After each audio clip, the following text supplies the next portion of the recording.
Okay, just get those started.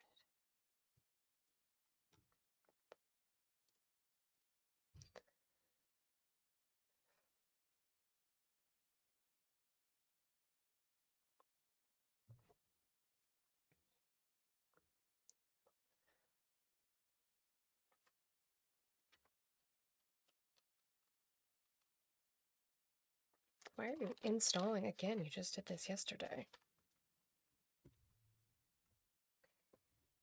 Oh, TikTok.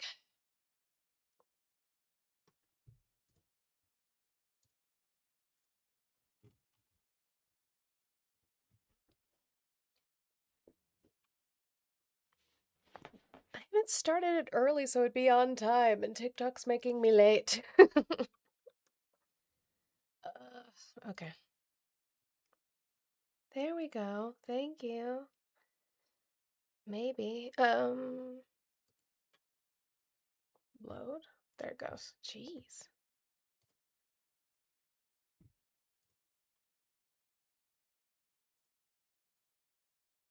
TikTok did not want to do it today.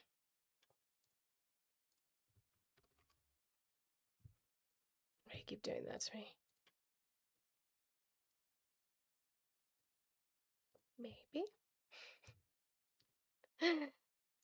Good morning, Erica. Sorry, I'm trying to get myself together. YouTube and Twitch get to see me when I'm like trying to get it together here, and it's a mess. It's not great. Okay.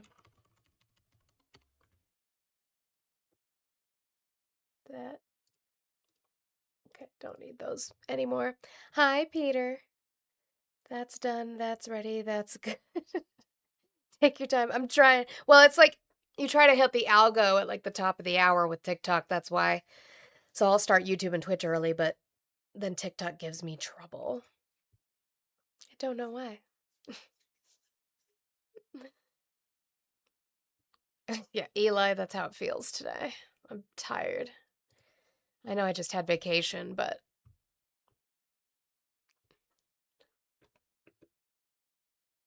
thank you, Peter, for giving me craps. Mia!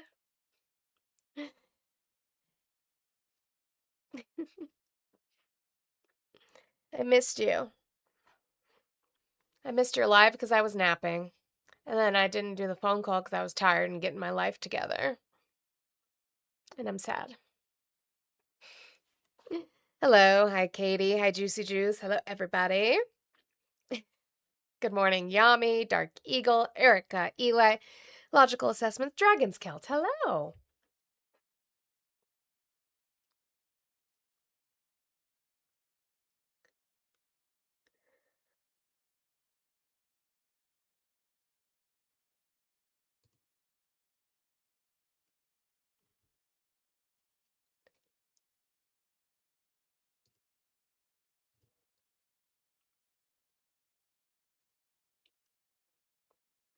Studios, right? Well, yeah, there's that.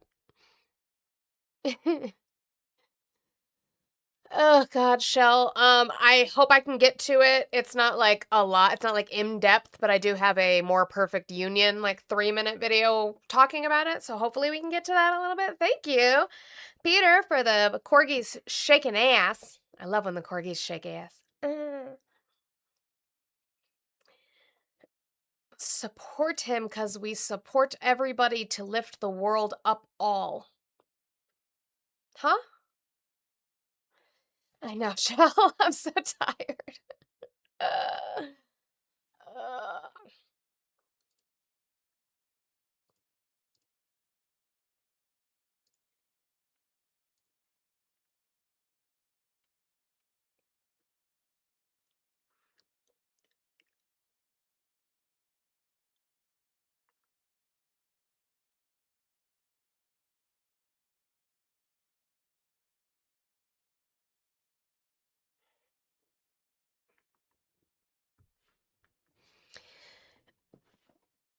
Yeah, I saw it yesterday, Mia. We just haven't gotten to it.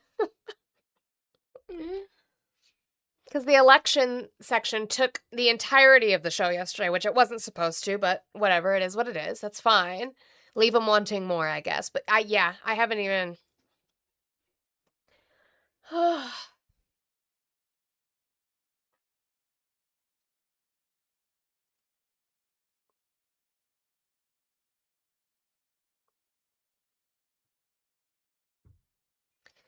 All right. Good morning to everybody, regardless of your woke time zone. I appreciate you guys being here on this. What if it's Thursday? It's Thirsty Thursday. That's why the girls are out again. I mean, sometimes I do whip them out Wednesdays, but I really had a comfy t-shirt dress that I wanted to wear yesterday, which is why the girls were hidden, but they're back. I appreciate you guys being here. I hope everybody's having a wonderful Thursday. We're getting closer to the weekend. I did hear that. You know, I meant to bring up I meant to bring it up just so people could see it. It's on we're talking about Brent probably, so let's do Brent because that's where there you go. You can look at that while I do my spiel. That'll be a great way to start it. All right.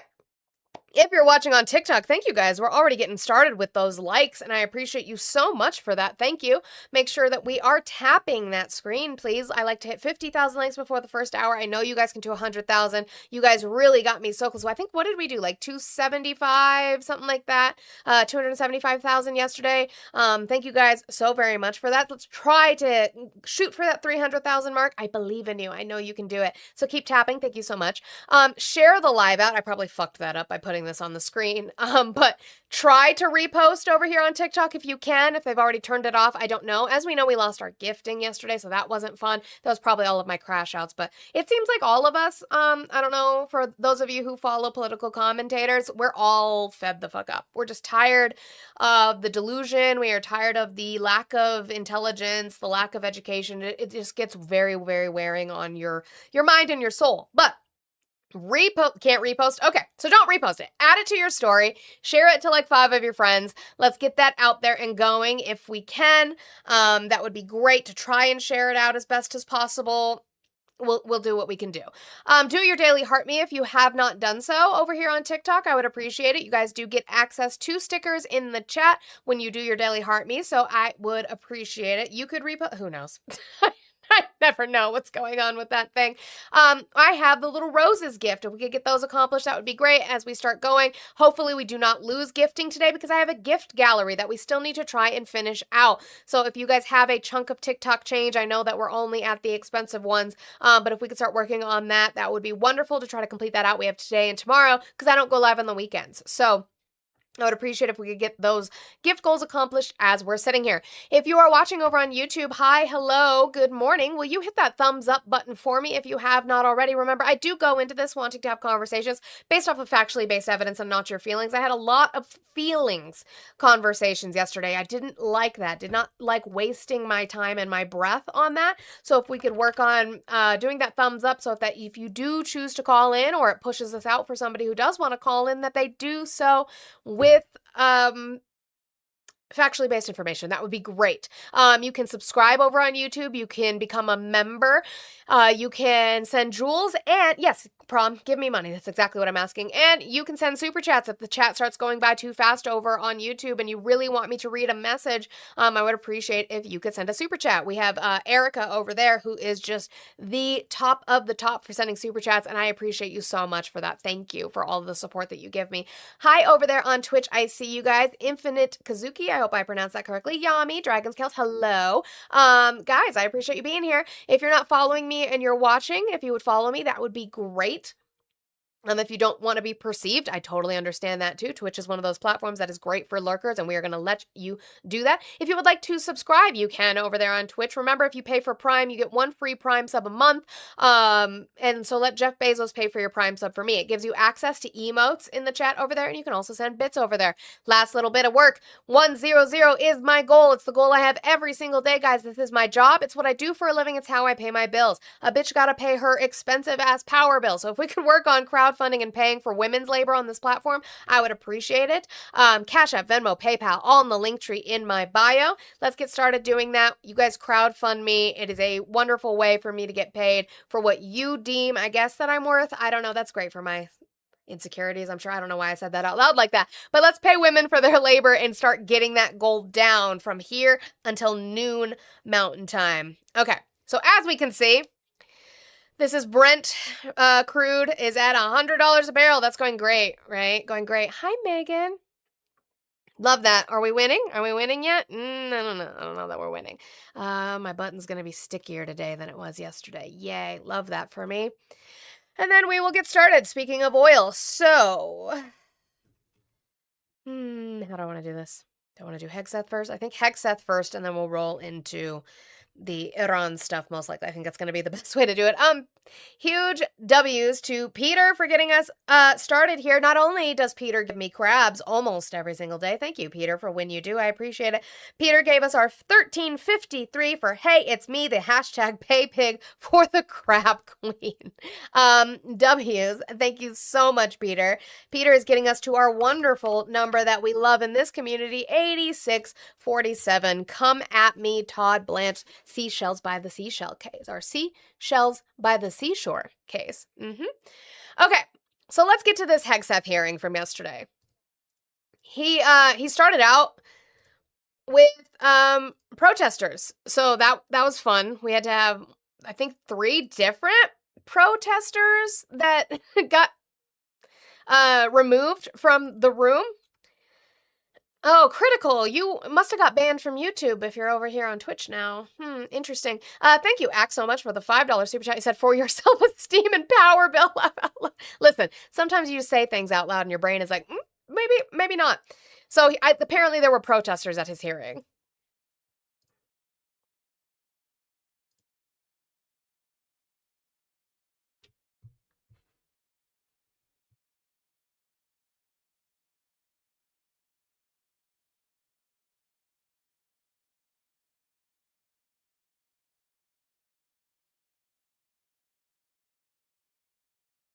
Sorry, I did it. I did it again. Sorry. $5 trillion base budget request. 1.5 trillion.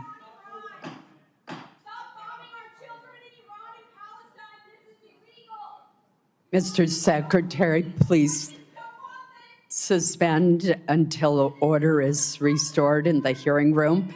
We will begin the timing clock since you've been interrupted twice.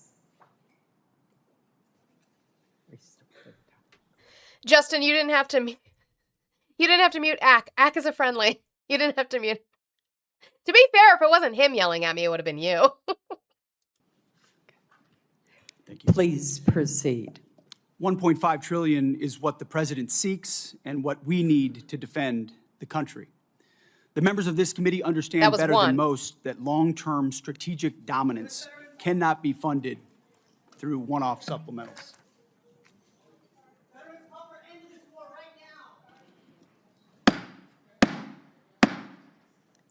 We will have order in the hearing room. Got you, Justin. Mr. Secretary, please proceed. Collectively, the budget proposals submitted under President Trump follow a simple logic.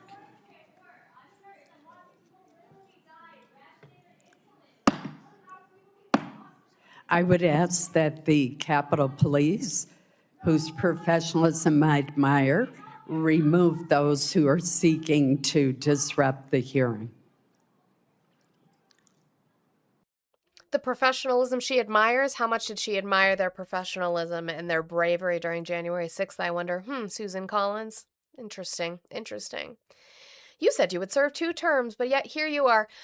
So then, real quick, before we get into a lot of the actual questioning, I did want to play this because CNN did a really decent comparison, these side-by-side comparisons that they do of things that Hegseth has said in briefings or to the press or in previous hearings compared to what he said on Tuesday.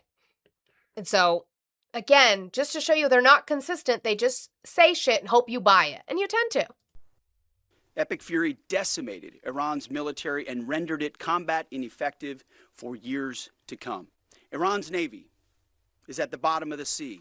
They would try to impose their will on the waterways in ways that the world would not like. Call it a toll, call it a fee, call it an exchange, call it control. They would do something that they would try to hold it at issue. Then you've got shrinking American munition stockpiles. Now, this is the big one. The one they just showed before, I would honestly say, and here you guys go, ready? This would be me admonishing CNN for that first side-by-side clip because he was talking about, and I have plenty of clips where they get at him for talking about the decimation of the Iranian military versus them still being a threat. And I think that you can differentiate that. CNN did not do a good job with that side-by-side because that was a difference between decimating their military and the tolls that they had alleged they were going to assess. I don't think those two things are related, so I would admonish CNN for that. This is the one I want you to hear, and this is talking about the stockpile of munitions, because on one hand, Pete Hegseth is saying that we're fine, but then on Tuesday, in front of Congress to try to get the budget passed, all of a sudden we are at critically low levels. Last month, Hegseth was dismissing concerns, and it was even an issue. Today, it was a reason the military needs an urgent cash infusion. There is a crisis with those stockpiles right now in private industry. That is a manufactured story that the media wants to peddle. And ultimately, our stockpiles are great, and they'll only get stronger. We face critical shortfalls that threaten our ability to also simply pay our service members, rapidly replenish equipment and munitions, and sustain vital operations without disruption. What changed from June 14th to now, where he was on with Margaret Brennan and saying that, no, our stockpiles are fine, to now being in front of Congress and saying, oh, well, no, we desperately need this funding to be able to resupply? What changed? But there is one question where Hegseth never seems to waver, and it's this one. Who's to blame for all of this? The disaster of what the Biden administration budgets gave us. What about Biden? It was not a priority to fund the Department of Defense under Joe Biden. It's a neglect of the Biden administration. I mean, the Biden administration ignored hypersonics. I don't know what Lloyd Austin did for 4 years. Again, he actually went overseas. I found pictures. I don't have them here, but Lloyd Austin actually went overseas with the troops. What has Pete Hegseth done? Done really, really bad lift-ups with weights. Really, really, really bad. Bad form. You're going to fucking hurt yourself doing it like that. Out and in front. So you don't fucking break your shoulders. Okay? Just so people know. For exercise, don't fucking do it way back here with your arms like this and your elbows tucked trying to lift. That's very bad form. You're going to fucking injure yourself. Okay? Side, front. Front. To protect your shoulders. Okay? When you're lifting. Okay? But yeah, he didn't go overseas. Lloyd Austin did. So what did Lloyd Austin do? Actually probably acted like a real Secretary of Defense. Not what you did. And that goes back to the Biden administration of divest to invest. Familiar names. Titles missing. Over and over. But not the one currently in the Oval Office. I don't care about her musings. You're not my real mom. Oh, well, you're going to end up in the hospital, Lynatti. Don't do that. You have to protect your shoulders when you're lifting. You have to protect your spine and your back when you're lifting. Because if you know, when you're doing ab workouts on the ground, you need to make sure that your back is laid flat as possible so you don't hurt yourself. When you're lifting from the ground, you can actually have an arch in your back. It makes it different, so you protect your shoulders. Okay. Continuing on with that was rambling about exercise now. But this is going to be an interesting statement. So this is Senator Brian Schatz. Brian Schatz is talking to Hegseth, and Hegseth says something that I want to hear if you guys can catch. Preventing their nuclear capability. It's also true that if you bomb the crap out of a place, they're going to have less capabilities by the end of it. But it's also true that we have not eliminated their nuclear capability, and whatever duration we've set them back actually pales in comparison to the, and I'll say it, the Obama nuclear deal, which we did without having to put our people in harm's way. And then the last objective, which has become a new objective, is open up the Strait of Hormuz. But the Strait of Hormuz was open before this war started. And so you tell my constituents why this war is going so well. I think you did accurately portray me as a reformed neocon, and members of our generation in Iraq and Afghanistan watched administrations on both sides try to project some remaking of a society in the image of America that spent thousands of lives. I mean, in Iraq, 15 I don't know the exact number, but tens of thousands between Iraq and Afghanistan, men and women lost. President Trump said we're not fighting. That's a good point, Arturo. That is a good point. If our munition supply is doing so well, how come Donald Trump was going to car manufacturers about attempting to build weapons, which, by the way, most of them, as Ari had said, they can't because of the patents on them. But yeah, if our munition stockpile is doing so well on its own, how come we have to go outside of just regular defense contractors and now go to the automakers? Stupid wars like that again. And he hasn't. That's why we haven't been trying to remake Iranian society, but simply in a realist, America First way, ensure they never have a path to a nuclear bomb, full stop. And he has said as a candidate, and he said as a private citizen, Iran can never have a nuclear weapon because radical Islamists with nuclear weapon will wield it over our head in perpetuity. Secretary, so President Trump ran on fighting wars differently, and we're doing. What? Donald Trump ran on what? I'm sorry, repeat that for me. Can never have a nuclear weapon because radical Islamists with nuclear weapon will wield it over our head in perpetuity. Secretary, so President Trump ran on fighting wars differently, and we're doing so overwhelmingly. And he was very clear as a candidate that Iran can never have a nuclear capability. Yeah, so I think he's directly on par with exactly what he said he wanted. Now, he did run on Iran not having a nuclear weapon, but he didn't run on fighting wars differently. I don't remember that campaign slogan. I remember no new wars, no new wars. I remember that one. I don't remember fight wars differently, fight wars differently. That would be really hard to get put on a poster. Differently is a decently long word. I just don't remember it, but maybe I'm incorrect. So then Durbin talks to Hegseth because Hegseth is there for money. He is there to Congress for money. They have the power of the purse. I'm sorry, Nat. And he's asking him, hey, we gave you a shit ton of money. What happened to that? Do you have it? Have you wasted it? And now you're here begging and asking for more. Mr. Secretary, I'd like to ask you to help me reconcile some numbers. It's my understanding that this whole supplemental funding request is $87.6 billion. And most of the funding, $67 billion, is for the Department of Defense. Yet we are told the Department of Defense still has $75 billion in unobligated funding from last year's reconciliation package. Is that true? Roughly correct numbers, yes. So you've left some change on the dresser before you prepared to come for this hearing. What's going to happen to that $75 billion? Well, that 75 there's plans and designs on that, part of the rebuild of our military, which had to be undertaken. And so again, we had to rebuild our military because we depleted our supply that he said we didn't deplete. Okay. One Big Beautiful Bill gave us specific avenues, but I'd have to get you the exact numbers of what that is left to be allocated. Does it have to do with the war in Iran? No, this is rebuilding our military from what was not funded in the past under the Biden administration. So.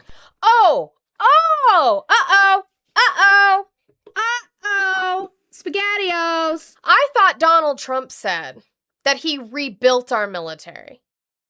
He rebuilt it in his first term, and it was stronger than ever. Can you guys show me some evidence of what Biden did, or Congress, because it wouldn't be Biden, but what Biden or Congress did to allow it to fall apart, that it's not funded? If you guys rebuilt it, you're saying Biden let it deteriorate? How? Show me that. Because I have yet to see a bill for defense come across Congress's desk, regardless of party, where it was not funded or increased. Every president in perpetuity has increased the defense budget over and over, including Biden. So unless you can show me where it went up under Trump's first term, down under Biden, and back up now, I would love to see that, because I haven't seen that yet. The defense bills in the Biden administration were passed. So what the fuck do we need money for when you still have $70 billion? This is from 2026, One Big Beautiful Bill, which helped move the president's priorities like Golden Dome for America, move away from all the woke priorities of what the Biden administration was pursuing, give us a chance to start cutting these deals on munitions, all the things that the president wanted us to focus on: shipbuilding, hypersonics. I mean, the Biden administration ignored hypersonics. They just decided to pretend like that technology didn't exist and we shouldn't invest in it. There are things. I don't know what Lloyd Austin did for 4 years. I really don't. Well, I'm sure the amount of neglect, the amount of stale thinking and bureaucracy was staggering when we took over. So One Big Beautiful Bill gave us a chance to get caught back up. Let me interrupt your speech for a minute. Okay, sorry. She's whining outside my door, and then she thought I was going to follow her, and I wasn't. me get my chair set up.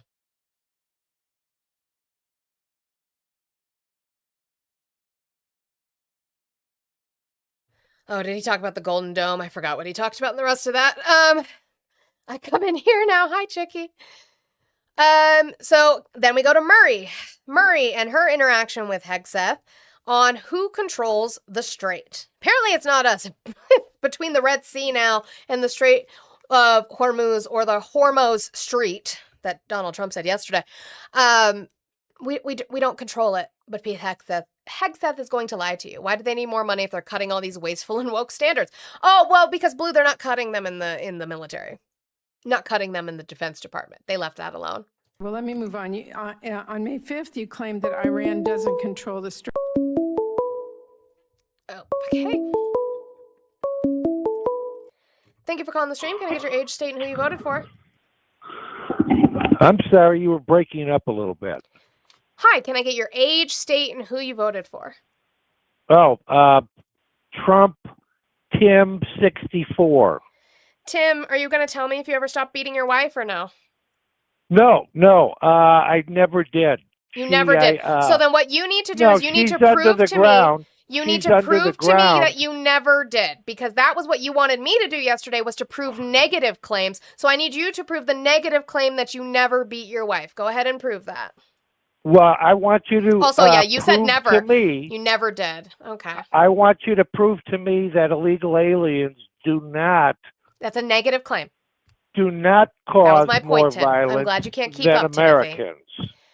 I'm glad you can't keep up, Timothy. That's a negative claim. Show your evidence, emotional one. Did you know that the sky is purple? Emotional one, show your evidence. I'm not emotional at all, actually. Do you know the sky is purple? You're very emotional. Did You're you know a woman. that the sky is purple? So Biden's meager 1% U.S. defense budget. Do you know that Biden? Do men not have emotions? Yet you're not going to get past this. The fact that the claim that you need to bring to me is that illegal immigrants commit violent crime at a rate, or general crime at a rate higher than U.S. citizens per capita. You're still going to need to give me that evidence, because you can't prove negative claims. No, you're making the claim. No, I'm not. You're making a don't. Positive claim. I'm making a negative one. You can't prove negative claims. What does it matter if it's a negative or so you? I tried to prove that to you with the analogy of beating your wife, but it seems to be too far past you. So I'm trying another one, Tim. Follow me down this road. Let me explain. I say, Tim, follow me down this road, Tim. The sky is purple. Is the sky purple, Tim? Let me answer. So if you're an illegal alien, do you think that they call the police? Don't you think common sense? Do you not think? That's not what I asked you for. I asked you for proof. Listen, people. She's emotional. Is the sky she purple, can't control her emotions. Tim, is the sky purple? So do illegal aliens? These aren't emotions. I just have a very theatrical voice. You guys cannot differentiate between emotion and passion. Common sense. Do you think they call the police? I mean, use common sense. What did I say not to your say? Emotions. What did I say not to say? What did I say not to say? I'm just going to let Tim go. Do you have common sense at all? I do. My common sense is that you have to prove your positive claim, not that I have to prove a negative one. So again, I ask you, is the sky purple? I just proved it. You didn't. I proved that you can't prove it. No, you proved to me boogeyman numbers that you guys all do, which is like, they're not reporting crime, but it exists. No, that's your claim. That is your claim now. They're committing more crime. They are committing more crime. I can't prove it. I am trying to explain this to you and you're not listening. Use your ears, You're Tim. yelling. I'm not yelling. I have a microphone. You're I'm not yelling. Emotional wreck. Look, I can turn my microphone down so then you can hear me, but you can hear me. It's a microphone. I have tech. Yeah, fuck you. So I'm going to ask you. Raising your voice. I'm not raising my voice. It's a microphone. It is a microphone. No, you're out of control, lady. I'm out of control.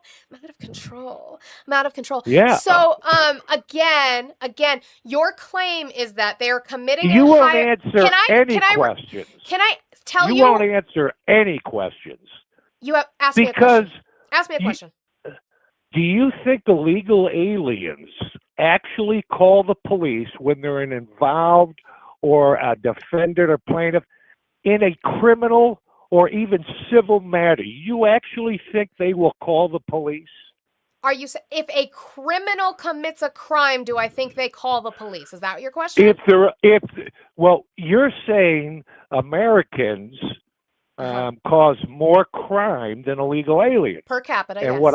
what I said to you is there's no proof of it because illegal aliens do not report crime because they're afraid of being deported. Prove that now, to me. if you cannot prove that to me. It's just common sense. That's not. It's see, Tim, that's not how I work. You have to prove your claims. You're born with it. You have to prove so your do you claims, think they Tim. call, you just believe things. I believe that unicorns fly in the sky every morning and bring forth the sun.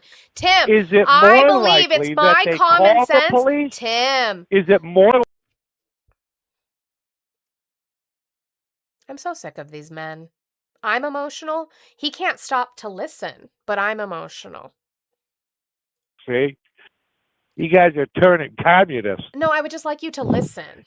You got to shut. You think they're more likely to call the police? Just answer the question. It's not about what I think. It's about what you can prove. I don't care what you think. I don't care what you believe. Well, I can prove it with common sense. No, it's got to be at least common sense? 5150. Define common sense. 5150. Define common sense. Yeah, you should probably be 5150. You probably should. Are you serious? Mm-hmm. So you think illegal aliens, when they're involved in crime, that they pick the phone up and they call the police? You think that's what they do? Repeat that again for me. Do you think that's what they actually do? No, repeat before that. No, I said when illegal aliens are involved in crime, do you actually think the victims are going to call the police? Yes. You think they're more likely to? In sanctuary cities, they do, yes. You think they do? No, we know that in sanctuary cities they do. That's where all the ice. That's where all the ice is. And in sanctuary cities, they still call the cops because they don't have They're to. They're not going to call the police. Show me that. If you Google, just Google it. So again, I'm not Googling your claim, Tim. I'm telling you, I'm not Googling your claim, Tim. You're saying per capita because we report our crime. Illegal immigrants don't report their crimes. Prove to me that they don't report crime. If anything, they commit more crime. Tim, you're not listening again. If anything, they do. Tim, you know why I'm trying to take a better approach because I did yell at you yesterday. I'm trying to take a better approach with you today, Tim, and you just refuse to have a civil conversation. Well, your claim is that shut up, Tim. Shut up, Tim. By coming over the border, they're a criminal. You are claiming that they are committing crime. You are claiming that they are committing crime. All of them commit crimes because they come across that border illegally. Incorrect. Are you an idiot? Incorrect. You have to be convicted of a crime in this country to be a criminal. No, you don't have to be convicted of a crime in this country to be a criminal. You should probably reread the Constitution, Tim. The Constitution has laws created by our legislature that's elected by the people. It is against the law to cross our border illegally. Is it? Based on what? Yes. What law? So they're all criminals. They're all of them. No. Every single one of them until you're convicted. Is a criminal. Not until you're convicted. So to say Americans commit more crime, you're an idiot. Not until you're convicted, Tim. You are an idiot. Not until they're convicted, Tim. Oh, you're not a murderer until you're caught. That's true. In the eyes of the law, that's true. Morally, are you a killer? Yes. Morally and ethically, that's just true. Girl, Tim, you're that's just an true. emotional wreck.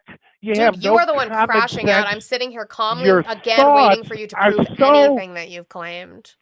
I mean, it's crazy. They're all criminals. They're not. All of them. What law did they break? One of them. What law did they break? Coming across the border.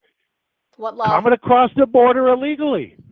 What's the asylum law in this country, There's like Tim? 10 laws. What's the asylum law in this country, Tim? And then every day you stay here illegally is also another crime.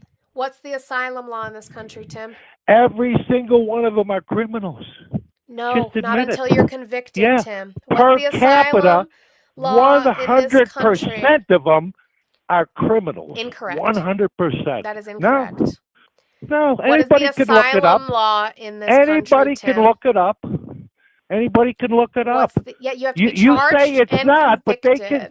but They can go on Hey, Google, Tim, look it up, you're a and murderer. they'll prove that you're wrong. Tim, you're a murderer. You Oh, murdered am your I? wife. Oh, no, really? Yep. Oh, yeah, there's that emotional, ladylike coming out. You murdered your wife. Oh, okay. Okay. Automatically. Because I said so. All illegal aliens are criminals. They commit more crime than American citizens do. You have no proof of any of those things you're saying. You're just criminals. saying them. Incorrect. It's against the law to come into our country illegally. What's the asylum law, Tim? Pull it up. Just ask your Google. What's the asylum law, Tim? Did I look it up? Thank you, Chicky, for the $10 towards the pool. You said I have extremely low expectations of Tim, and he still failed to meet them. I'm very disappointed, Timothy. Well, none of you use logic at all. What's the asylum law, Tim? Let me pull it up, and I'll read it verbatim. Sure, please do.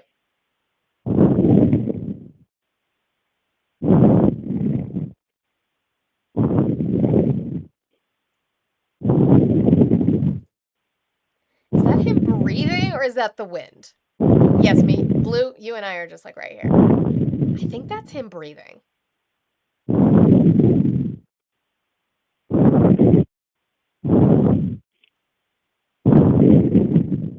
This is why we need universal health care, so that Tim can get the proper care that he needs. Yes, it is illegal to enter a country if you do so. I asked you for the asylum law, Tim. What's the asylum law? Let me read it. What's the asylum law? What's the number? Can I read it for you? Are you reading asylum law? In the United States, illegal entry is governed by specific laws, notably 8 U.S.C. 1325, improper 8 U.S.C. 1326. Deportable offenses. There you go. What's the asylum law, Tim? There you That's go. not what I asked you. Read, there Tim, you go. do me a favor. Read 8. There you go. I just gave you the laws. They broke the law. Thank you for those. Thank you for those. One of them. Thank you, Tim. I'm going to give you another one. You're welcome. Read 8. What, the Constitution? Read 8 USC. Hey, Tim. I'm so glad you can look stuff up. 8 USC 1158. Can you read that for me, please? No, you read it. I don't even have to. Any alien physically present in the United States or any alien who arrives in the United States, whether or not at a port of arrival or having been interdicted in the United States or international waters, is able to apply for asylum in accordance with this section, 8 USC 1158. So whether or not at a port of arrival, if people enter the country, according to you, illegally, and then they come in and claim asylum, that's legal. So apparently they're not criminals. Reread. Get help for your COPD, by the way. All right, between all of you, thank you so much. W's to nuclear for the 5. Tim just wants to yell at a woman since his wife left him one way or another. He's not denying that he killed her. So there's that. W's to Kayla for the $2 for Tim's degradation kink. Mwah. Love that. And also, thank you so much, ND. I think that's Cormo. Thank you, Cormo, for the $6.78. That was plenty to get rid of Tim today. Tim wanted to call back, so there's always that. Now I have to do math. $13.78.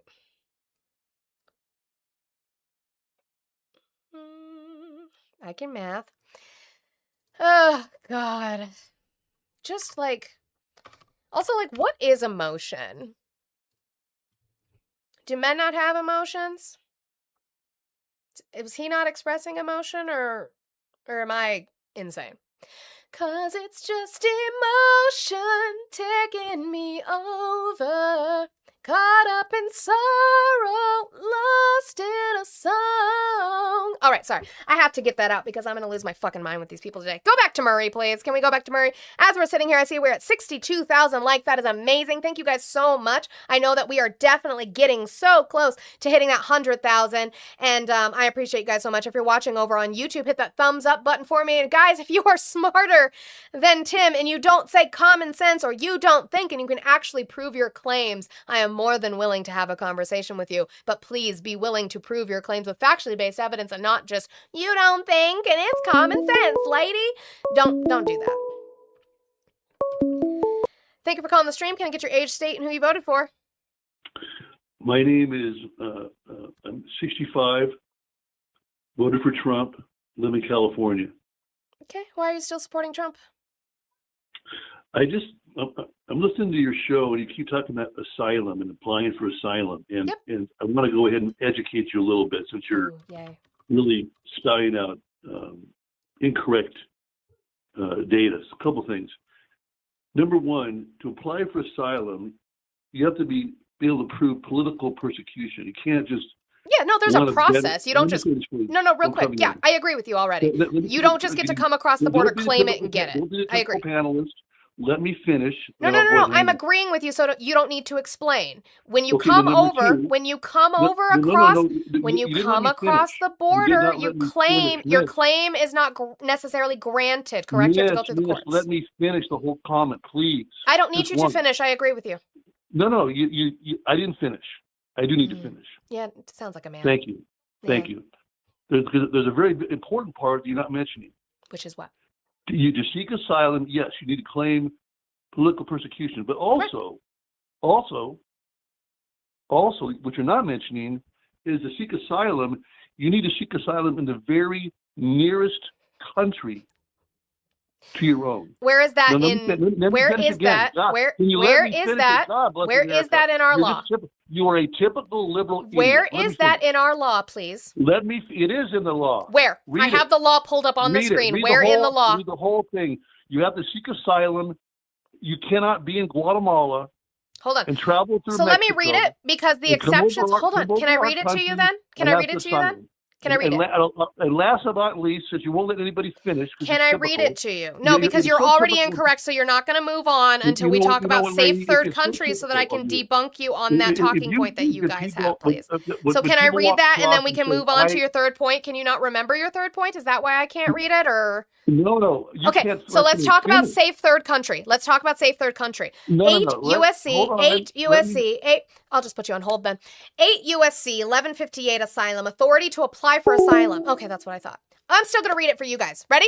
Authority to apply for asylum, Section A, Section 1, in general. Hi, RJ Raiders. Welcome in. I love that you guys came from my protege's right to here. He said that he is willing to sit here and make sure that people peruse and debunk themselves. And I taught him everything he knows. So RJ Raiders for coming in. I appreciate you guys. I love you, RJ. In general, any alien who's physically present in the United States or who arrives in the United States, whether or not at a designated port of arrival, and including an alien who's brought to the United States after having been interdicted in international or United States waters, irrespective of such alien status, may apply for asylum in accordance with this section or where applicable. 2 exceptions. A, safe third country. Paragraph 1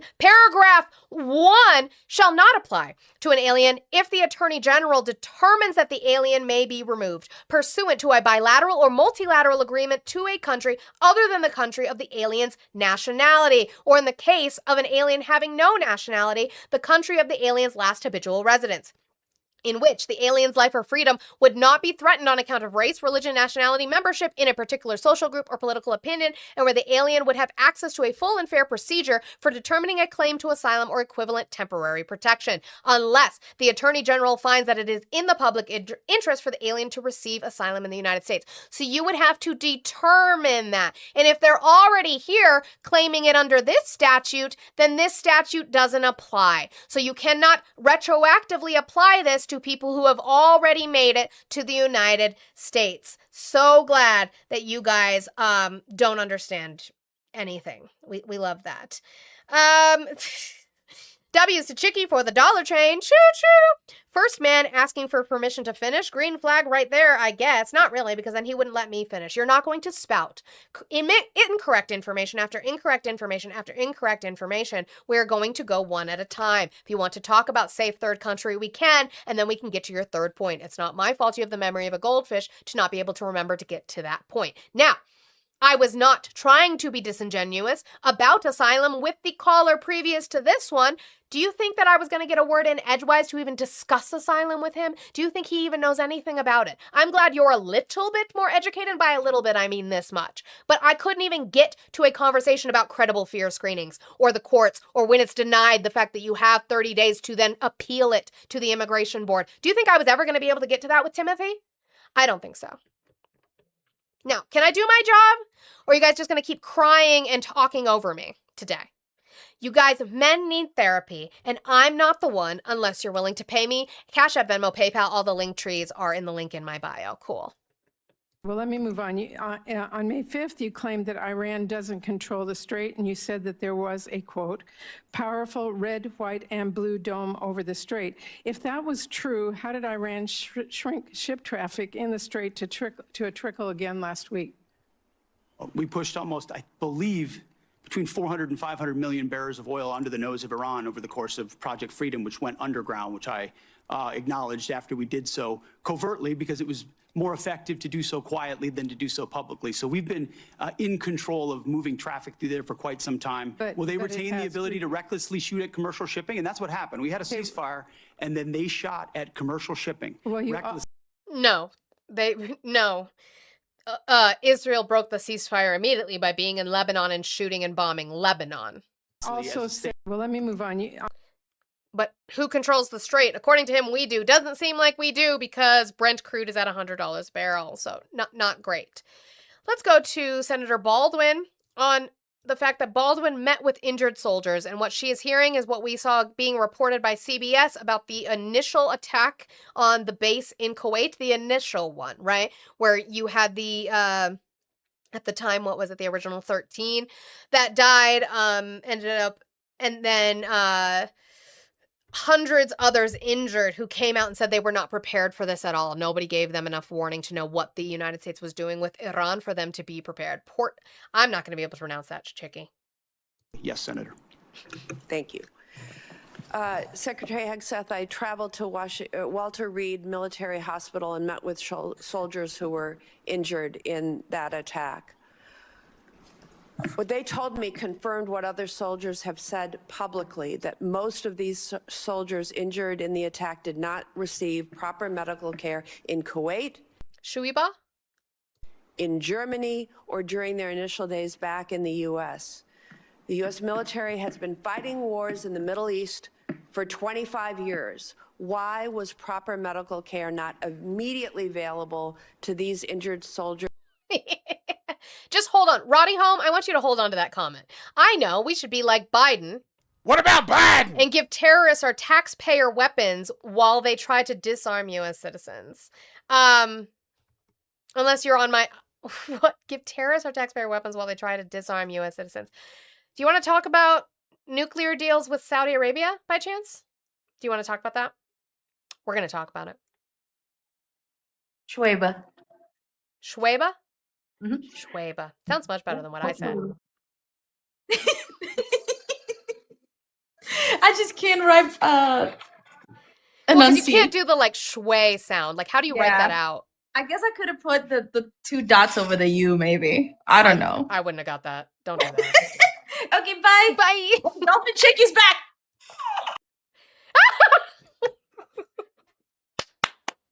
Dolphin Chicky is back. I love that. And why were they not immediately screened for traumatic brain injuries? I'm not taking issue with the characterization of individual soldiers, but I would argue that every effort was made to provide every level of medical care possible.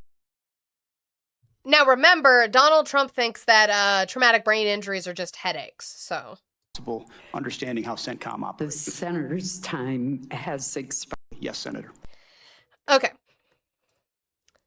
Not getting the proper medical care. Hegseth said they were. We're going to watch this entire interaction, the entire thing. It is 8 minutes long, and we're going to watch the entire thing. Senator Ossoff goes after him. And I know I didn't have that energy yesterday. I tried to have it a little bit more today. I love Ossoff's energy because that is the best way to deal with them. Yesterday, I think I'm just so sick of them. Just keep answering the question. Just keep asking the question. Just keep talking. Just keep asking the question. Hegseth crumbled. Order, Senator Ossoff. I'll yield my time. You don't want to talk about Biden giving the Taliban millions of dollars of U.S. weapons? Where? Are you talking about the ones we left to the Afghan army pursuant to the Doha agreement that Donald Trump's administration secured? Are you talking about that one by chance? That we left equipment to the Afghan army, but they were not prepared and the Taliban took it over? Is that what you're talking about, Roddy?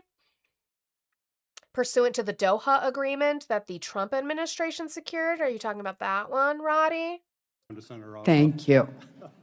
Thank Joe Kent, what did I spew that was misinformation? I'd love to correct it. you, Madam Chair, and thank you all for your testimony. And General Kane, let me just begin by expressing on behalf of all Georgians our immense gratitude and admiration for the service members who are making tremendous sacrifices. I'm so sorry. We're going to get here, I promise. In 2021, Trump wasn't president. I agree. Pursuant to the Doha Agreement that was secured under the Trump administration, Biden extended the time. Did you know that we were actually supposed to be out of Afghanistan earlier than that because of Trump's agreement? He had to abide by it. You want to know why? Because the Doha Agreement was done in conjunction with the Taliban. Donald Trump spoke to the Taliban, and the Taliban said, you need to be out by this date. And Biden came in and said, hey, can we push this? And they're like, not by very much. You need to push it by these few months, but then you need to get the fuck out of here because that's the deal we did with this president. It's cute that you think that that didn't apply to the Biden administration. And conducting themselves with extraordinary selflessness and professionalism on behalf of the United States and our state's unified condolences and grief for the families of the 4 killed in action and our hope for a swift recovery for the nearly 100 wounded over the last 2 weeks. And thank you to you for your service to the nation. Mr. Hegseth, you're requesting roughly $68 billion for the department through this supplemental, correct? 67, yes. And yesterday, your department stated publicly, quote, U.S. forces struck Iranian military command centers, maritime capabilities, missile and drone launch sites, and air defense systems to degrade Iran's ability to continue attacking commercial vessels. That was a press release from your department. Is that a broadly accurate characterization of ongoing operations? That sounds broadly accurate, yes. On day 14 of this conflict, Mr. Secretary, day 14, nearly 5 months ago, you stated that Iran's military had been, quote, destroyed and, quote, made combat ineffective. That was on day 14 of the war. Was that an accurate statement? They didn't have a Navy any longer. It was completely sunk. Their missiles were buried underneath a lot of their underground facilities, and their defense industrial base has been almost completely destroyed. So as far as a military assessment of Iran's capabilities, it didn't mean by any stretch of the imagination absolute zero, but their capabilities Mr. Secretary, at the lowest level you they've been in a stated very that long time. on day 14 of this conflict, in the second week of the conflict, you stated that Iran's military had been, quote, destroyed and, quote, made combat ineffective. Was that an accurate statement? Yes or no? Iran's ability to challenge the United States of America at the level at which we're capable of. That's not what I asked you, Mr. Secretary. You said on day 14, Iran's military had been, quote, destroyed and, quote, made combat ineffective. Yes or no? Was that an accurate statement? Were they destroyed? Yes or no? This should be really easy for you to answer, but he can't because he has to keep saying, yes, it was destroyed for the president, but also not lie and perjure himself in front of Congress by saying yes, because he knows that that's not true if they're still striking us, right? What the American military has done to the question? Iranian military is a historic military Will you defeat, answer the and question they're ineffective under oath? in that context. 3 weeks later, you declared victory. That was now nearly 4 months ago. 3 weeks after you'd already said Iran's military was destroyed and combat ineffective, you said, quote, Operation Epic Fury was a historic and overwhelming victory. You said Iran's military had been rendered, quote, combat ineffective for years to come. And you stated we had, quote, achieved every single objective. Were those accurate statements? It certainly was, on behalf of the men and women in uniform, a historic military victory over. Again, not what he asked, which he is going to get to, which is you said that we accomplished all the military objectives. If they are still striking our bases, striking ships, how did we accomplish all the objectives? For Iran. Had Iran's military been rendered, quote, combat ineffective for years to come? That was a statement that you made 4 months ago. They had 160 naval vessels you need in to the answer Blue Water the questions, Navy, Mr. and they're gone. Secretary. Their Air Force is completely combat ineffective, and they don't have a defense industrial base. So describe to me a country that doesn't have an Air Force, a Navy, or a defense industrial base, and I will describe to you a country that Thank you, Roddy, for admitting it. Yes, it was signed by Trump, but the Biden administration implemented it and fucked it up and gave the weapons to the Taliban. Incorrect. They gave the weapons to the Afghan army. The Taliban just took over the Afghan army and took the weapons. Thank you, Roddy, for admitting that the deal was signed under the Trump administration. We'll get back to that video in just a second. This is the Doha Agreement that was signed, okay? They signed this. Page 3. Consistent with the joint assessment and determination between the United States and the Islamic Republic of Afghanistan, the United States, its allies, and the coalition will complete the withdrawal of the remaining forces from Afghanistan within 14 months. This was signed, or this was issued, February 29th of 2020. 14 months from then, Donald Trump would still not be president, but it rolled over to the Biden administration. Now, the Biden administration did fuck it up. However, they pushed the date. To try to give themselves more time. Maybe Donald Trump should not have done a fucking deal with the Taliban. Maybe they shouldn't have done a deal with the Taliban. Just a thought. Just a fucking thought. You want to blame Biden? I have no problem with that. Biden made a lot of mistakes in regards to the withdrawal in Afghanistan, but the plan that he could not get out of was done by Trump. Blame them both. Thank you. Does not have an effective Mr. military. Secretary, you stated, it can lob missiles. Mr. Secretary, you stated missiles, 4 but it's months not a ago combat that effective Iran's military had been rendered, quote, combat ineffective for years to come. Has Iran's military been, for the last 4 months, combat ineffective? It's been set back not just years, but likely decades. You stated we had, quote, build at the level it did before, and not even close. It doesn't mean it doesn't have capabilities. Mr. Secretary, you stated we had, quote, achieved every single objective. Was that an accurate statement 4 months ago? The main objective of this was to ensure that Iran never gets a nuclear weapon. Their main sites were obliterated. We're watching over them, and we're holding that issue. If they don't give them up at the table, there's other ways we can take them away. Early in the conflict. Iran. You said every single objective. So no, the answer is no. The answer is no. The answer is no. We'll never have a nuclear Mr. weapon. Secretary, early in the conflict, day 3, you said one of those core objectives was to, quote, destroy the missile threat. And as you restated on day 5, to, quote, obliterate Iran's missiles and drones. Those were clearly and repeatedly stated core objectives of the campaign, which 4 months ago you declared had been completed victoriously with every single objective achieved. Were those objectives achieved 4 months ago? No one ever stated that every single missile was gone. Ultimately, combat ineffective means they're not able to dig them out of their UGFs and shoot at. Nobody claimed that every missile was gone. Well, you said that one of the core objectives was to obliterate their missile capability, and then you came out and said, we have achieved every single objective. If that were true, why are they still bombing this? Have we achieved every single objective? Just say no.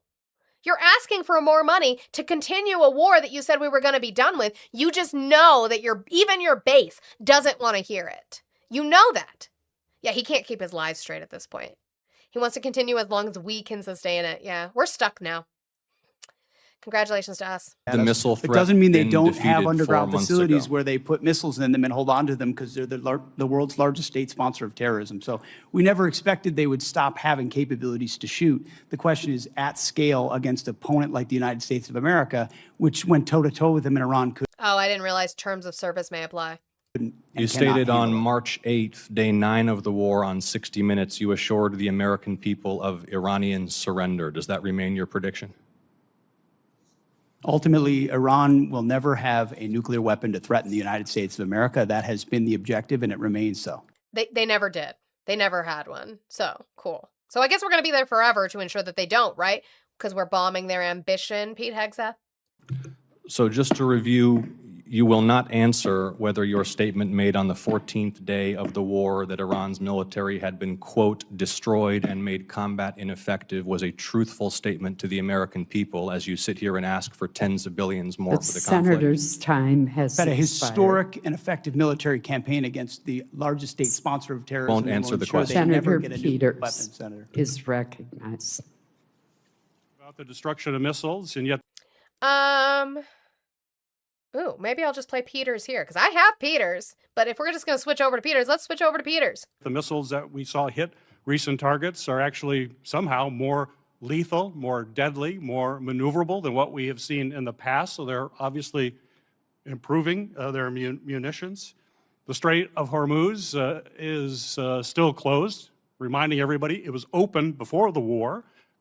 Prices were lower for everybody until the war, and it still remains closed.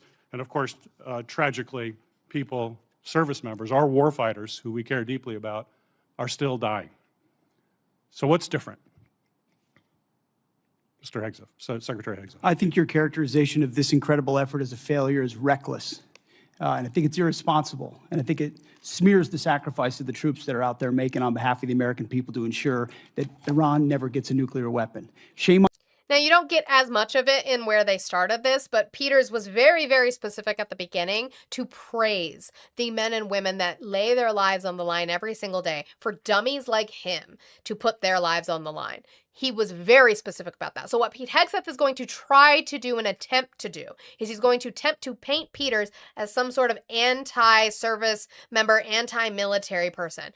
Peters was very specific in his words before this, and Peters gets him really good at the end. Hopefully they show that. On you and others who call this a quagmire and a failure, and then you want to turn around and say you support the warfighter. Either you do or you don't. Is the nuclear material still there, I can get you a ticket out. No, because I can support my military without supporting what you're making them do, right? As we know, also, the military is a predatory institution to people who grow up impoverished, right? I don't know about rich people's schools. Maybe you guys have anecdotals about rich people's schools, but I damn sure know that in my school, in an underserved area, I know he did it last, that's why he said quagmire, Blue, because Senator Peters didn't say quagmire, but the congressperson he spoke to before said quagmire, and apparently that's stuck in his craw. But in my underserved high school, the Army was there every fucking weekend with that goddamn pull-up bar. Every weekend. Why, I wonder? To CENTCOM and talk to what those Americans are doing and how committed they are to this effort and how they want to ensure that Iran never threatens their families with a nuclear weapon. That's the kind of intensity that our warfighters have about making sure that Iran isn't capable of doing that. Secretary Hegseth, if you listen to my comments, you would have heard me say how amazing our warfighters are. I heard failure. And the word heard, I heard exactly what you said. I will tell you how I use the word failure, because I use the word failure to their leaders. You, sir, are the failure. Not the men and women who are on that front line, not the men and women who hold up their honor with distinction. But if there's a lack of a winning strategy, they're in harm's way. Their leaders have failed them. And that's what's happening. We have political leadership. You don't have a strategy. You don't have a long-term plan to actually win this war. Win the war. The men and women are going to be able to do it, but they need to have leadership. When will you show leadership? Of course we have leadership. When will you show leadership? Why don't you show some leadership? He ate him the fuck up. Ate him up. By the way, he was the last one to speak, which was even better because everybody got to leave with that. So now Hegseth's really going to lose his shit because he called you a failure. Don't try to obfuscate to the men and women who are doing their goddamn job. What about you? And he loses his shit. Stand up to your fellow Democrats who won't fund the troops, who stand and play partisan politics while you don't give us the money. You want to stand up here and talk about the troops? You won't show any political courage to actually fund our department because you have Trump derangement syndrome and can't actually commit to anything. You have Trump derangement syndrome. No, he's talking about you. Again, not talking about the service members, talking about you. Ooh, that's a great face. Look at that. Look at that. Oh, he's so angry. You are not qualified for that job, and you know it. He knows he's not qualified for that job, and that's why he looks like that. Like a rabid animal. Meaningful. So I put this on you, Senator. Secretary Hegseth, you have trillions, you have over $1 trillion. You're asking for $1.5 trillion. It's not a question of money. It's a question of leadership and understanding what it takes to actually win. Political cowardice of Democrats who won't fund the troops. Senator's time has expired. They do fund the troops, so you can cry harder about that. Let me just put that this was Peters too, so I don't have to play Peters again. Oh, you know who I had right after that? I had Peters. I don't need it now, but I did have Peters. So let's move to Gillibrand. She had a couple interactions with Hegseth that were really good. I love Gillibrand. She really holds her own in this. Peters was nice and let him talk over. I mean, yeah, but he ate him up with that line about leadership. He really, really did. W's to the TikTok chat. I appreciate you guys for 114,000 likes. Thank you guys for getting that 100,000 within that first hour. Can we do it again? Can we do it again? Can we get 200,000 from 10 a.m. to 11 a.m. Mountain Time? I would appreciate it if we could keep working on that. Thank you guys so much. If you're watching over on YouTube, hit that thumbs up button for me. Remember, the phone lines are still open to have conversations based off of factually based evidence and not your feelings. I will ask you to source things. Do not say common sense. Do not say you don't think. I don't care about what you think. I care about what you can prove. I still need to get that put onto my soundboard. W's a few good men.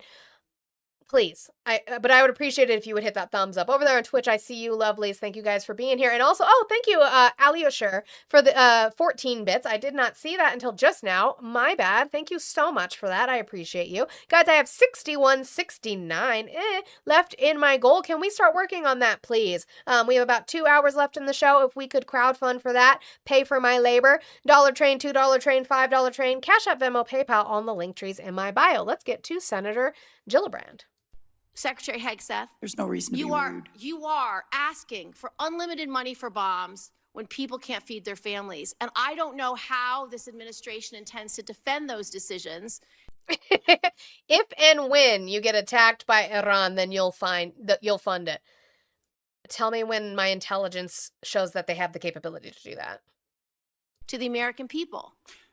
Not unlimited bombs, Senator. I'm asking for the right bombs at the right time to ensure we can deter our adversaries into the future. And that's how this is okay. I'm sorry, did he not just say what she just said? The right bombs for the right time into the future. Is that not forever bombs? You are asking for unlimited money for bombs when people can't feed their families. And I don't know how this administration intends to defend those decisions to the American people. Unlimited money for bombs. That's what she said.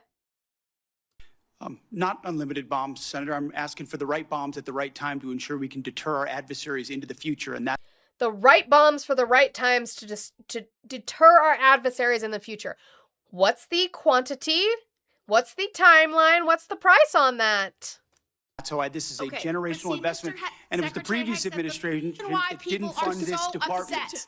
The reason why they are so upset with you and this administration is because the words you have used in the past don't add up. About Iran specifically, you said that we had obliterated, quote unquote, Iran's ability to create nuclear weapons. The president made the same claim. Yet 8 months later, in February of 2026, the president launched an act of war claiming Iran was within 2 weeks of having a weapon. So when you say two very different things, the American people don't know who to believe or what to believe. They just know they can't afford their health care, they can't afford their food, they can't afford housing, and our farmers are continuing to suffer. So, which is true? Was it obliterated or wasn't it? What's the status? The nuclear sites under Midnight Hammer were obliterated, but Iranians foolishly continued to attempt to pursue nuclear capability. Oh, so again, he's telling you again. Do not... I'm going to replay it. Then I'll go off on you. Listen. Which is true? Was it obliterated or wasn't it? What's the status? The nuclear sites under Midnight Hammer were obliterated, but Iranians foolishly continued to attempt to pursue nuclear capabilities, which is why we destroyed. Do you remember my caller from yesterday? When was Midnight Hammer? When was Operation Midnight Hammer? It was in June of 2025.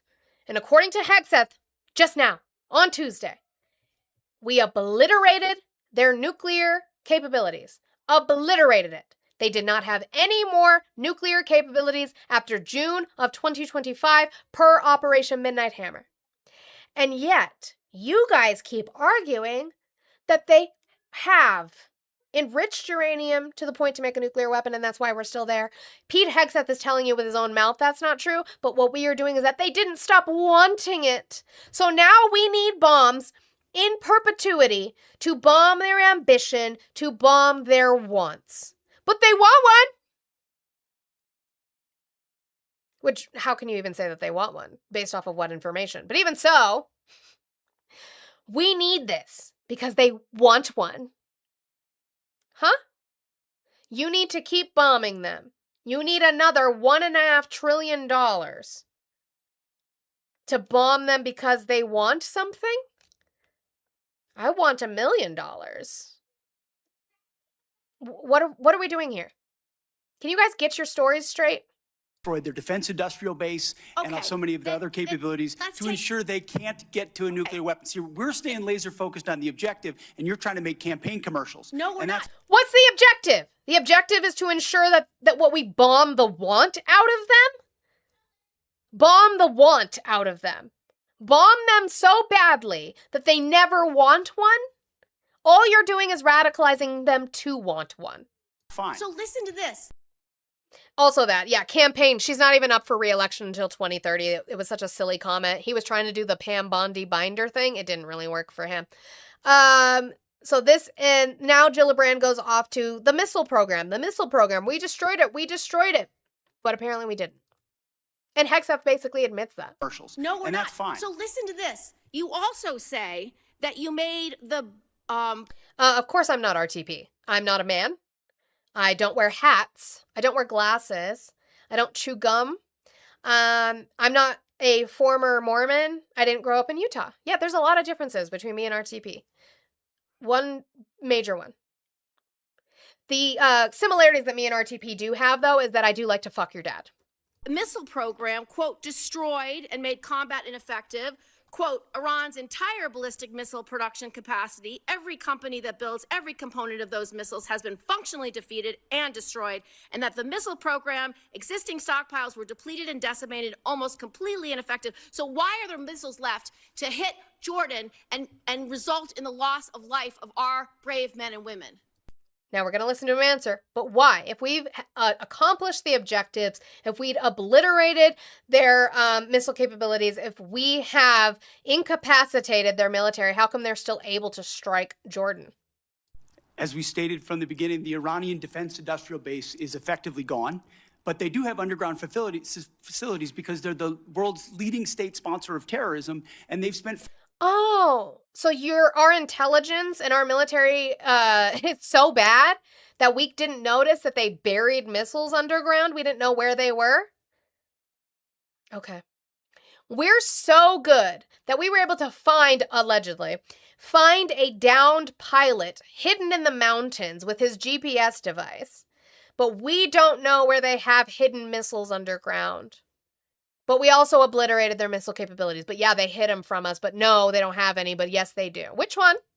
47 years trying to hide their missiles under mountains, just like their nuclear capabilities, because they would like to get a nuclear weapon to wield it against us. Of the war to believe, because it's either over or it's not over. It's within 2 weeks or it's not 2 weeks. We have no missiles or we have missiles, and that consternation is why so many New Yorkers are perplexed, stressed out, and find this war to be incredibly unpopular because they don't understand the choices that the president's making. They don't agree with those choices. Secretary Rollins. So we'll get to her small, it was very quick, but she sniped at Rollins really quickly and it was really good, but we'll get to that, maybe get to that later. Blue, don't do that. They'd be so confused. They're like, I have to type in Monty, please? Is that how I get my account access back? And you know they would, and then you're just going to be like that. Let's get to Van Hollen. He is one of my favorite senators who is in Congress. Let's go to Van Hollen again about the overarching objective because they can't get their story straight. So we're just going to show you again and again and again the fact that they can't get their story straight. Ask you this, since you said that what the president meant by his statement on March 24th, I think that we had sort of defeated Iran militarily. But that is not the entire objective of this war. I don't think there was ever a question about whether the United States, with its superior military, could destroy a lot of Iranian assets, military assets or other assets. That was never a question. But when most people think of winning the war, they think that that means the war is going to... Frank, I don't care. I'm so glad you guys are destroying the Democratic Party. Cool, me too. I'm a registered independent and I'm farther left than the Democratic Party. I don't care. I'm so glad that Trump destroyed the Republican Party. Frank, how'd you guys do in Arizona, according to Trump? Since you guys totally understand how primaries work, right? How many seats have you guys flipped since 2025? Just a question. Going to come to an end because we've won. And the president said back in March that we'd won. So I guess my question to you is, how are we going to define winning? I hear back in March, you said about the Iranians, and I quote, whether they will have a ceremony in Tehran Square and surrender, that's up to them. So my question, Mr. Secretary, reopening the Strait of Hormuz is necessary in order for us to win, right? That's just a simple yes or no question. You asked me what the overarching objective is, and I would say ensuring Iran never has a nuclear weapon. That's been clear from the president from day one. That's why Midnight Hammer was undertaken, to obliterate their nuclear sites. That's why we're watching their nuclear sites. That's why that was a part of negotiations, ensuring that the next generation of Americans don't have to deal with an Iran that wields a nuclear weapon. And they agreed. He keeps saying it was part of the talks. It was part of the talks. It was part of the talks. Iran agreed to that even before Midnight Hammer. Is that shocking to you?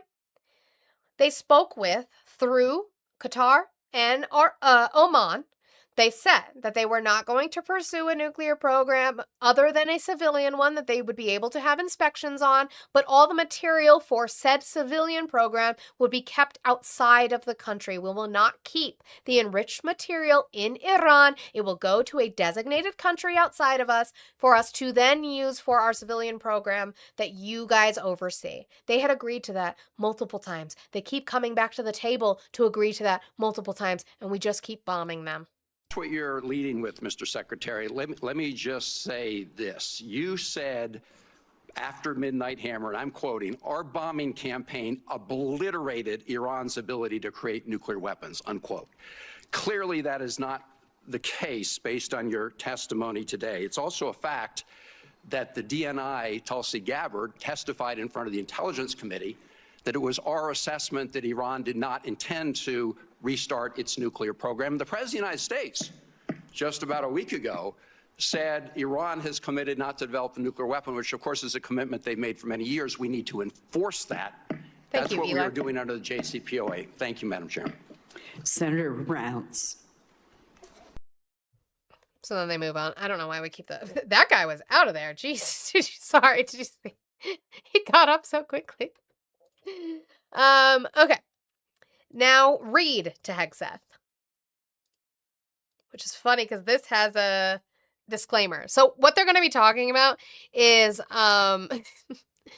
boats that surrendered to Iranian ships. Now, Pete Hegseth is going to claim that they were surrendered under the Biden administration, but according to the context, the U.S. Navy boats that surrendered to Iranian forces did so in 2016 under President Obama, not during the Biden administration. So love when he gets corrected on himself. You were completely aware that the Strait of Hormuz could be closed, and obviously sinking their ships has not affected their ability to effectively close the straits. We had U.S. boats that surrendered to Iranian ships under the Biden administration. So their Navy was effective in expeditionary ways. We're talking about a war you started, not a situation in which oil was flowing freely. There was no conflict. We weren't losing personnel as a result of Iranian actions. So your fallback to the Biden administration is just socialists and communists need to be deported to countries that support that. We're in one. We have socialist programs in the United States of America. Congratulations. We are a mixed economy. Yay! I'm home. It's a very, very obvious excuse. Cap. Stop it. Stop. We own the strait. Cap, did you look at gas prices today? For what I think is probably, as you described so often, gross negligence. You did not fully inform the president that you would be in a situation where the Strait of Hormuz could be effectively closed, oil prices could surge, and effectively the Iranians could maintain their ability to strike back as they are right now. They just killed some of our servicemen last weekend. Cap, no comment. Yeah, that's what I thought. $100 a barrel, Cap. That's going great. So that was Reed. That was Van Hollen. Let's get to Murkowski. Murkowski is, we talked about her yesterday in regards to the Save America Act. She is a Republican from Alaska. She actually she votes mostly with Republicans, but there are times where she disagrees with them. So she's going to ask Hegseth about the need for congressional approval in regards to the War Powers Resolution. Disagreement, reasonable people can disagree about the boundaries of the presidential war powers. and have for a long period of time. But I look at the War Powers Resolution, and it's not ambiguous. It requires the president to terminate hostilities within 60 days absent congressional authorization. So hostilities began February 28th. May 1st, Congress was informed that hostilities had ended, but yet despite the fact that hostilities had ended, we were still seeing sailors being fired upon still activity. Then in June, MOU is signed to preserve the ceasefire while negotiations continue. That MOU has now collapsed, and we are seeing the resumed attacks in the Straits of Hormuz. On July 10, the administration sends Congress a new War Powers notification, effectively restarting the 60-day clock again. So I'm concerned about this sequence because you have a situation where the claim essentially allows the president to extinguish the War Powers clock just at the moment that it becomes legally inconvenient through declaration of temporary ceasefire. Then it's reset, avoiding the congressional authorization that the Constitution requires and the War Powers intends. So that's the issue that we're having. We've seen this with multiple things the Trump administration has done, National Guard, the operations in the Caribbean in regards to the boats that we are just killing people who was on a boat, whoever's on a boat, we're just striking them. And now here in Iran, right? You have certain stipulations in what you are allowed to do in way of hostilities. And so what they do is they then say there's a ceasefire. So it pauses the 60-day clock, right? And then they restart it and give themselves another 60 days. Ooh, hold on. A copy. Thank you, Ari. Let me see. Open. Don't do that.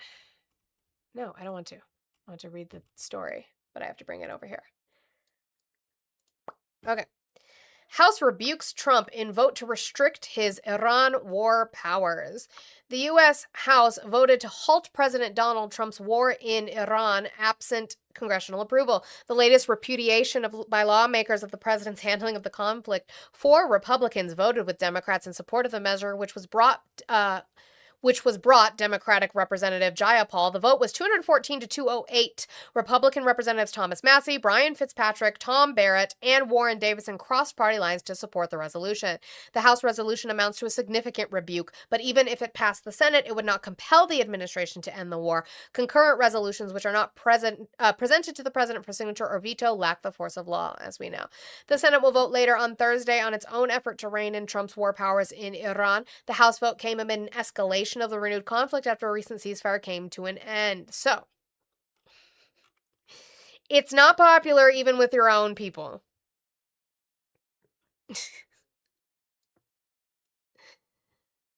But let's see what he has to say about that. What about the need for congressional approval for hostilities instead of playing this game of 59 days, start over, 59 days, start over?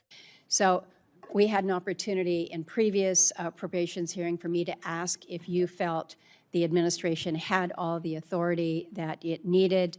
You indicated at that time that no, additional authority was not needed.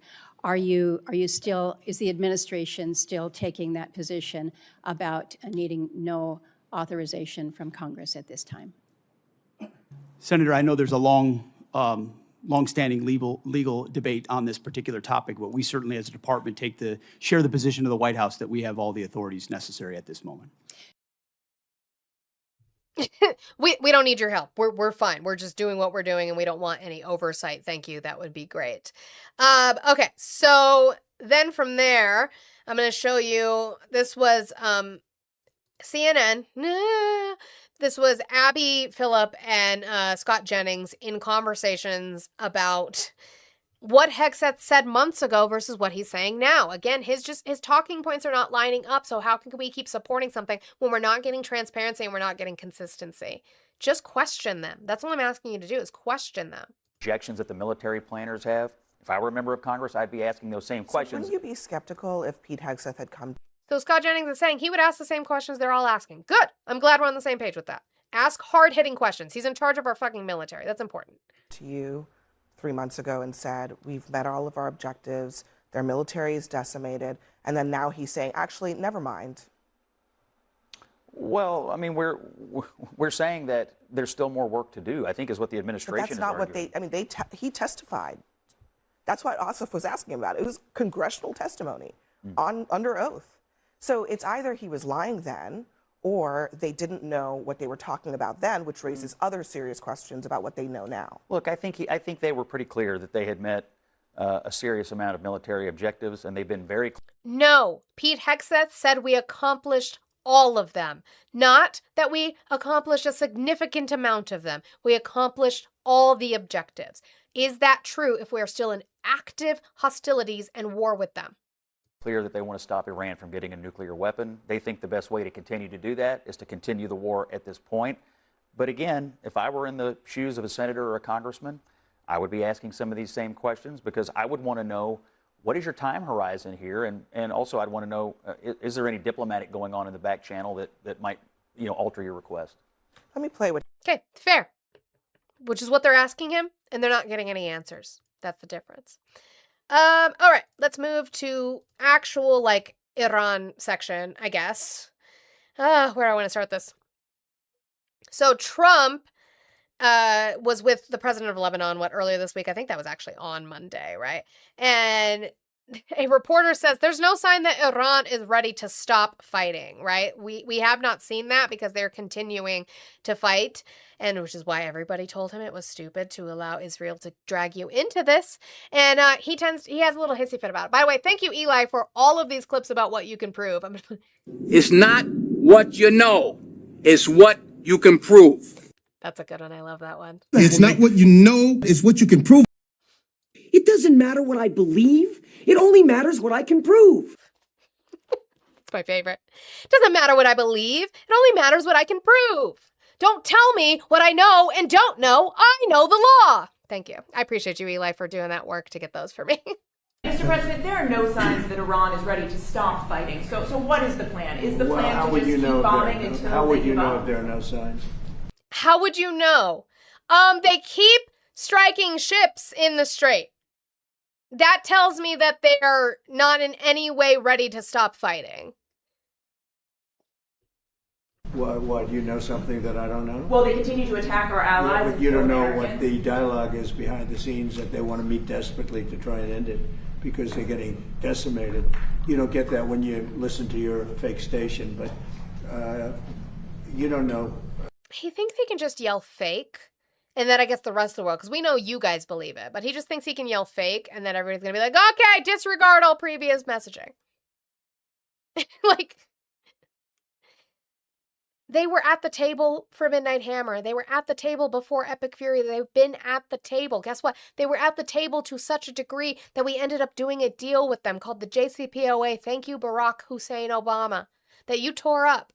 They have been at the table even since you tore it up, and you just keep bombing them. You don't know anything. So talks are You know still something possible, that I don't likely? know? You know something I don't know? Well, tell us. I will tell you, they She said, well, tell us. What's going on? Why are we still there?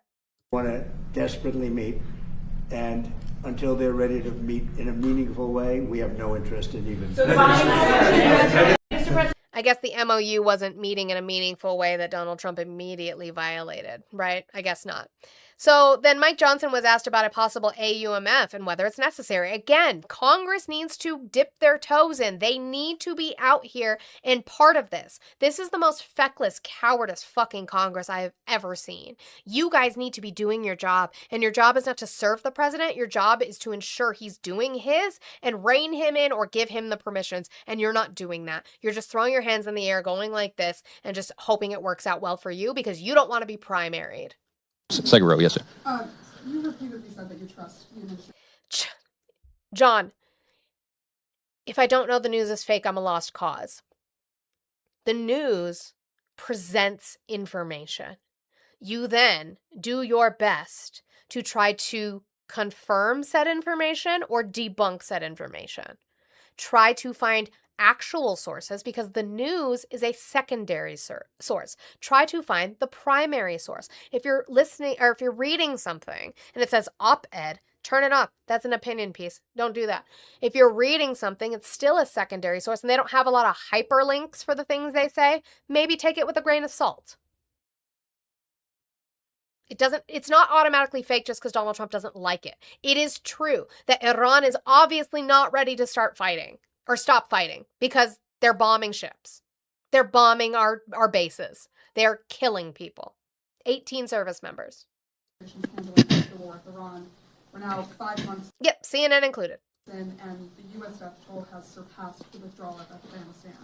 Given that, at what point are you willing to put an AUMF on the floor or vote for a War Powers Act resolution to try and rein this in? The administration is working very hard. The commander-in-chief and the whole Department of War, they're working very hard to bring this to a resolution. There's a lot of discussions about how that will be done. We're all closely watching those developments, of course. I don't think an AUMF is in order right now. I think we need to bring this to a resolution. Look, I think it's important for all of our international partners, this is my personal view, to Now, that could be interpreted a different way. Him saying that I don't think an AUMF is in order, I want to see a resolution. To be honest, that's kind of a concession from Mike Johnson, and I'll take it. What that is saying is that I don't think Congress needs to issue an authorization of use of military force because I would rather see a resolution of it ending because this is really, really bad for us in the midterms. That's what that sounded like to me.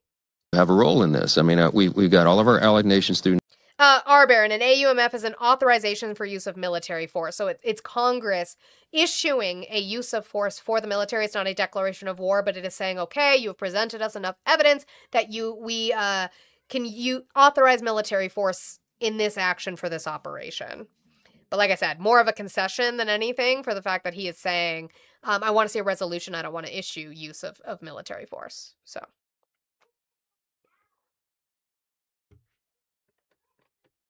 Maybe. Wall, how are you today? Wall, did you mean to request up? No, accident. Okay. Did I? NATO. We've got the Arab countries over there, the Gulf states that are in closest proximity to Iran. Iran is now fired on all of its neighbors, and they're turning everybody in the world into an enemy.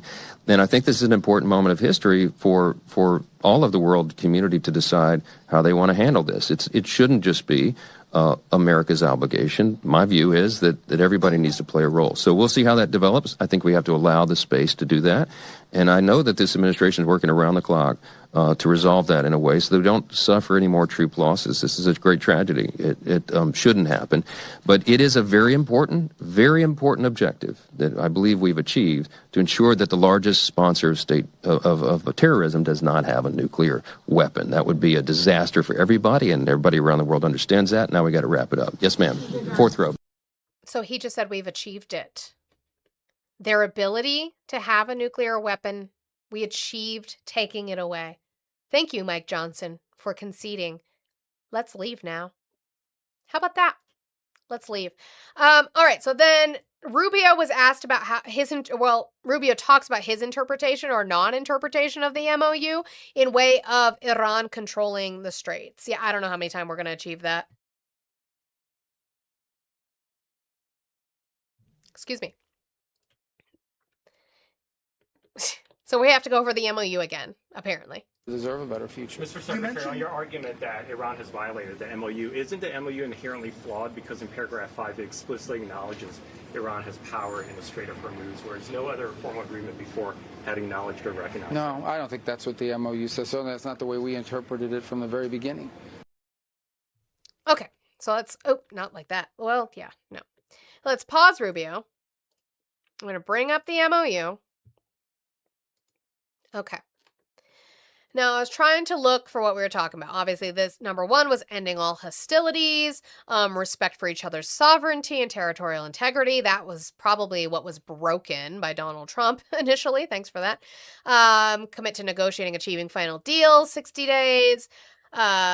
They will begin. So let's do this one. Number 4. Immediately upon the signing of this MOU, the United States of America will begin the removal of its naval blockade and any disturbances or impediments against the Islamic Republic of Iran, and will fully end the naval blockade within 30 days. During this period, the traffic of vessels will be in proportion to the numbers of pre-war traffic being restored by the Islamic Republic of Iran. So it sounds like they're in charge of that. The United States of America further undertakes to remove its forces from the proximity of the Islamic Republic of Iran within 30 days after the final deal. Okay, so point number 4 sounds like the Iran is in charge of ensuring that the traffic gets to pre-war, which is interesting. It's not a war, but it was written as a war in the MOU. Pre-war traffic levels. How about this one? Number 5. Upon the signing of this MOU, the Islamic Republic of Iran will make arrangements using its best efforts for the safe passage of commercial vessels with no charge for 60 days only from the Persian Gulf to the Sea of Oman and vice versa. The traffic of commercial vehicles will immediately start, and considering the need for removing the technical and military obstacles and demining by the Islamic Republic of Iran, will be reinstated within 30 days. The Islamic Republic of Iran will conduct dialogue with the Sultanate of Oman to define the future administration and maritime services in the Strait of Hormuz in discussions with other Persian Gulf littoral states in line with applicable international law and the sovereign rights of coastal states of the Strait of Hormuz. Sounds to me like you were putting Iran in charge of the strait and doing deals within the strait, because nowhere in point 4 or 5 is the United States in charge of helping them renew traffic in the strait. Sounds like they were in charge of it. That's my interpretation, right? Sounds like it. This is sanctions. This is IAEA. Status quo for nuclear programs. What is this one? Sanctions. Frozen funds. Successful implementation. Okay. Beginning of implementation and the continuing of these measures. The Islamic Republic of Iran will start negotiations regarding final deal and final deal. So it sounds to me, Rubio, sounds to me like that was the interpretation. Explicitly acknowledges Iran has power in the Strait of Hormuz, whereas no other formal agreement before had acknowledged or recognized. No, I don't think that's what the MOU says. So that's not the way we interpreted it from the very beginning. We understood that to mean, we understood that to mean that they would ensure that no ships were being blown up, and they chose to violate that. The MOU does not give them the right to launch drones and missiles against commercial shipping vessels. Nobody said it did, but the MOU sounds like it was giving them the parentage over the strait to ensure the vessels were getting out, right? But the MOU doesn't give them the right to do that. Frank, I'm not lying. I'm fact-checking Rubio's words. And they chose to do it. Power over the strait to begin with, well, we don't acknowledge their power. Well, the only thing I tell you that, no, they have missiles and drones, and they're launching them against ships. The MOU doesn't say you're allowed to launch missiles and drones against commercial shipping. And that's not what he asked you, though. He didn't say the MOU allows for the control by Iran through the use of drones. It said that allows for their control in commercial traffic. That's what it said. Now, Trump violated that MOU, so then Iran violated that MOU. Yeah, memorandum of misunderstanding. They were so desperate to walk away. But they suck at this. In the Straits of Hormuz. Doesn't say that anywhere. Frank, who am I voting for? For my midterm? So I have a congressional race. It's a very contentious congressional race in my district for Gabe Evans versus Manny Rutinel, and I will be voting for Manny Rutinel. What else am I supposed to be voting for? The MOU. You deserve a better. Your son? I'm voting for my son? My son is not at the legal requirements to be able to run for office. So there's that. If you can hear my stomach growling, I apologize. Which, speaking of, pay for my lunch, guys. Pay for my labor and pay for my lunch. We have 61.69 and it has not moved with a little bit over an hour and a half left in the show. Can we start $1 train, $2 trading, $5 trading to get that done? I hate having to do this so often. I hate saying it. But guess what? It's what we're living off of right now. So I would appreciate if we could work on that, because this is how it's sustaining my life right now. If we could work on that, I would appreciate it, guys. That's just the way it is. So then Trump did this truth yesterday. Just war crimes. From this point forward, anytime the Islamic Republic of Iran shoots at a ship in the Strait of Hormuz, whether it be by missile, rocket, drone, or any other device or weapon, the United States will bomb and destroy one bridge or power plant, including those located next to or in the capital city of Tehran. Thank you for your attention to this matter, President Donald J. Trump. Thank you, President Trump, for putting your war crimes in writing, just so we knew that you had intent to commit war crimes so that if and when they are committed, we have proof that you directed it. Thank you so much. The Nuremberg trials #2 are going to be a very, very interesting thing. Who's the anarchist candidate? No, I don't know who that is. In what race? That's why I ask a question with a question. What are you talking about? And here was Trump talking about polls. So I'm going to ask you, I know you guys don't like polls, but maybe you have the one he's referencing about the war and their approval of it.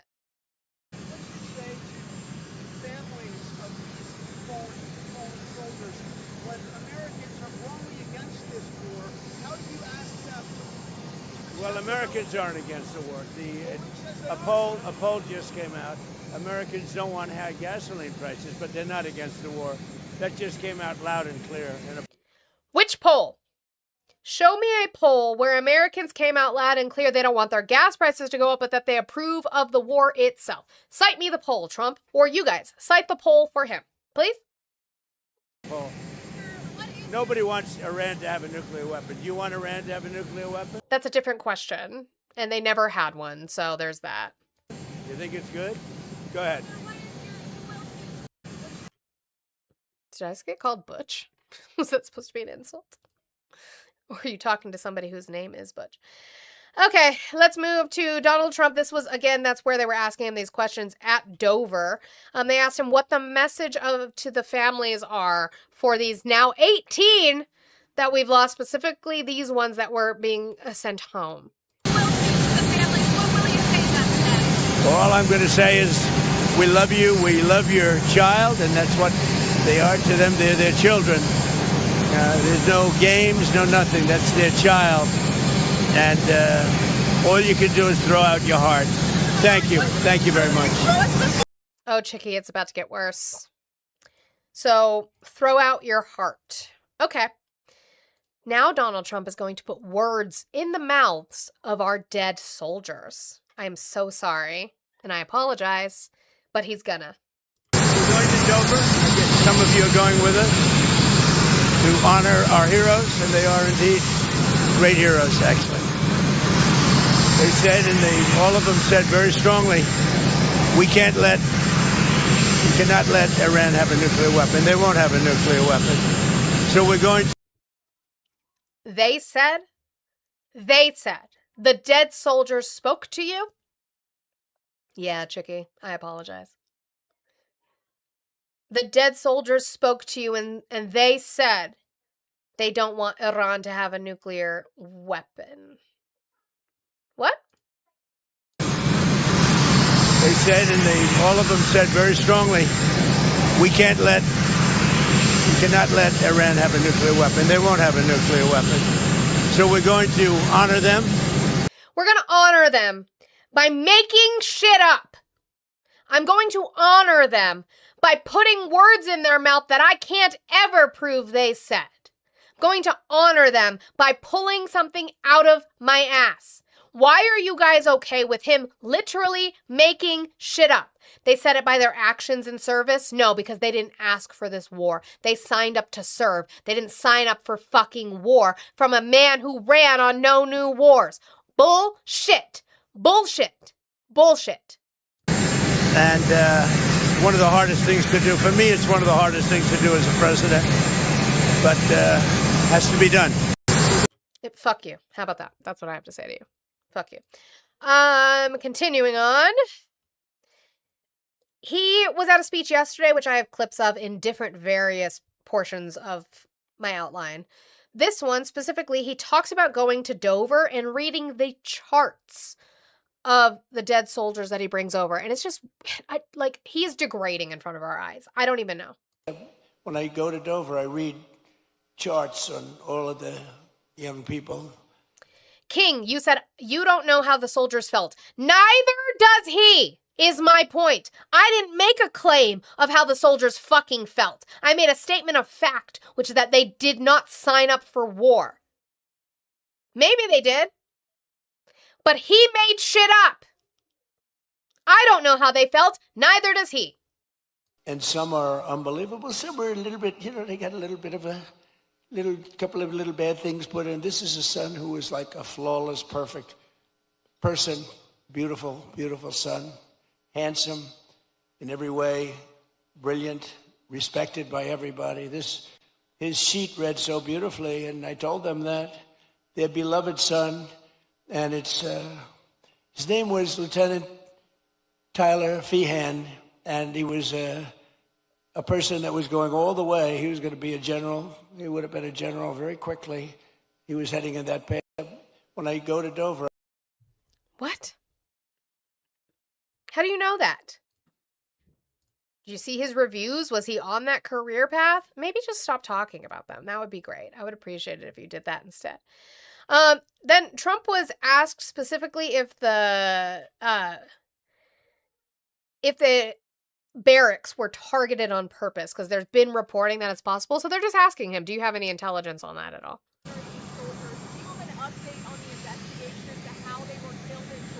No, they're doing that. That'll be released. You know what? It was Iran targeting barracks. I don't know. Well, they're going to pay a big price. They're being decimated. Is that report inaccurate? Yeah, please. Sir? He doesn't know. He has no clue. I don't know. There's reporting that Iran targeted the barracks. I don't know. Okay, we're still in Iran, but we're going to move on here to Waltz. So, if you guys don't remember, one sec. Oh, are you? Oh, one sec. What you got? Satellite images show America's longest range fighters destroyed in Iranian strike on key base. Yay. It's a fucking mess. What is this? Military Watch magazine. Satellite images show America's longest range fighters destroyed in Iranian strike on key Jordanian base. Newly released satellite images appear to show significant damage to aircraft hangars at King Faisal Air Base in Jordan, lending some visual support to earlier Iranian claims that one of the facilities targeted during recent missile strikes had been successfully hit. The imagery shows a destroyed hangar structure with a large plume of black smoke rising from the site, indicating that at least one of the F-15E Strike Eagle fighters inside was destroyed. The Iranian Islamic Revolutionary Guard Corps stated that an F-15 fighter aircraft shelter at the base had been successfully targeted in a missile strike, with footage from the facility confirming successful impacts. This has occurred, and growing concerns in the Western world that U.S. missile defenses have been far from effective. Ugh. Gosh. It's a mess. It's a fucking mess. You guys voted us into this. But Mike Waltz, if you don't remember, Mike Waltz was fired. Mike Waltz was God, what was his original job? Fuck, I don't even remember now. I just remember he got fired. It's been so long since Signalgate now. What was he? He was the ambassador, national security advisor. Yeah, that's what it was. Mike Waltz was the national security advisor to the president of the United States, and he got fired for Signalgate, which really he was the scapegoat for Signalgate, for having a journalist in their Signal chat, which is insane. He is now the ambassador to the UN. And here is Ted Lieu, Representative Ted Lieu, who really, really just, he gets him. He gets him real good.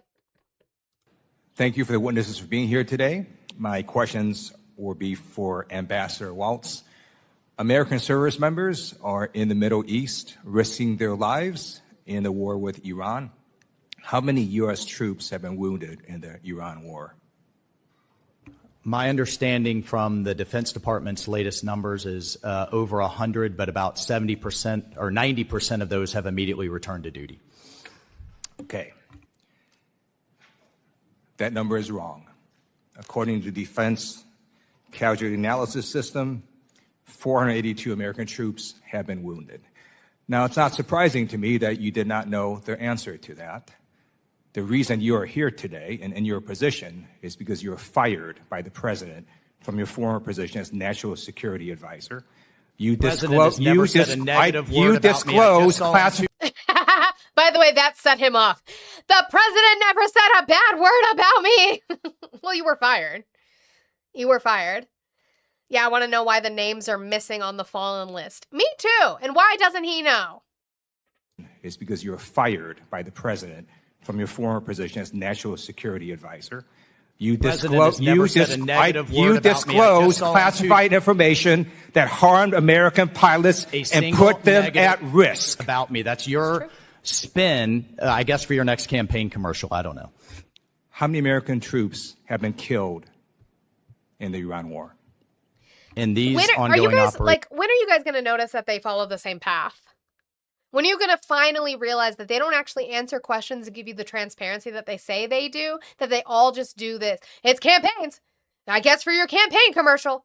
I guess for your campaign ad. Like, are you guys not, you're not getting it. What's not clocking to you? 18. Okay. Now, President Trump has repeatedly stated that Iran's military was obliterated. On March 16th, President Trump stated that Iran's military was, quote, literally obliterated, end quote. How is it possible that 482 American troops have been wounded and 18 service members killed by an Iranian military that's been purportedly obliterated? The Iranian Navy, Air Force, air defense system, and industrial capacity have been massively damaged, if not completely ineffective. But this is a state that is trying to reconstitute. This is a regime that is obsessed with a nuclear weapon, and it's a regime that still maintains some missile and drone capability that it's firing on all of its neighbors, including... So he just contradicted himself in his own statement. If not completely incapacitated, but they still retain this, and this, then it's not incapacitated. Like, I need you guys to listen to them when they talk. I know that hearings are boring to you. They're fun for me. I think they're like soap operas. But I need you guys to listen to them when they talk. He just contradicted himself in his own sentence. 18 service members killed by an Iranian military that's been purportedly obliterated. The Iranian Navy, Air Force, air defense system, and industrial capacity have been massively damaged, if not completely ineffective. If not completely ineffective. But this is a state that is trying to reconstitute. This is a regime that is obsessed with a nuclear weapon, and it's a regime that still... Also, where's the proof of that? Can you show me proof that they're obsessed with a nuclear weapon? Do they have posters on their wall of nuclear warheads? Where's the proof that they're obsessed with it? Still maintains some missile and drone capability that it's firing on all of its neighbors, including... Cool. Completely incapacitated except for the drones and missiles they have. Our bases. I think that's a pretty common sense evaluation, but if I need to explain it to you further, I can. You need to explain to American people how an Iranian military that's been purportedly obliterated killed 18 U.S. service members and wounded 482 service members. As you know, 7 of those service members died in a plane crash. Let me finish my question. I'm sorry, does that make it any less of an issue? I don't know that I would ever respond that way when somebody says 18 service members have died to go, well, 7 of them died in a plane crash. Okay. And that makes it less somehow? I'm confused. And has struck multiple U.S. facilities in the Middle East repeatedly. So I'm going to show you a video from Jordan, and this is an Iranian strike. I know, Ari, but we're going to go with what they say. We could play the video. Now. That would be great.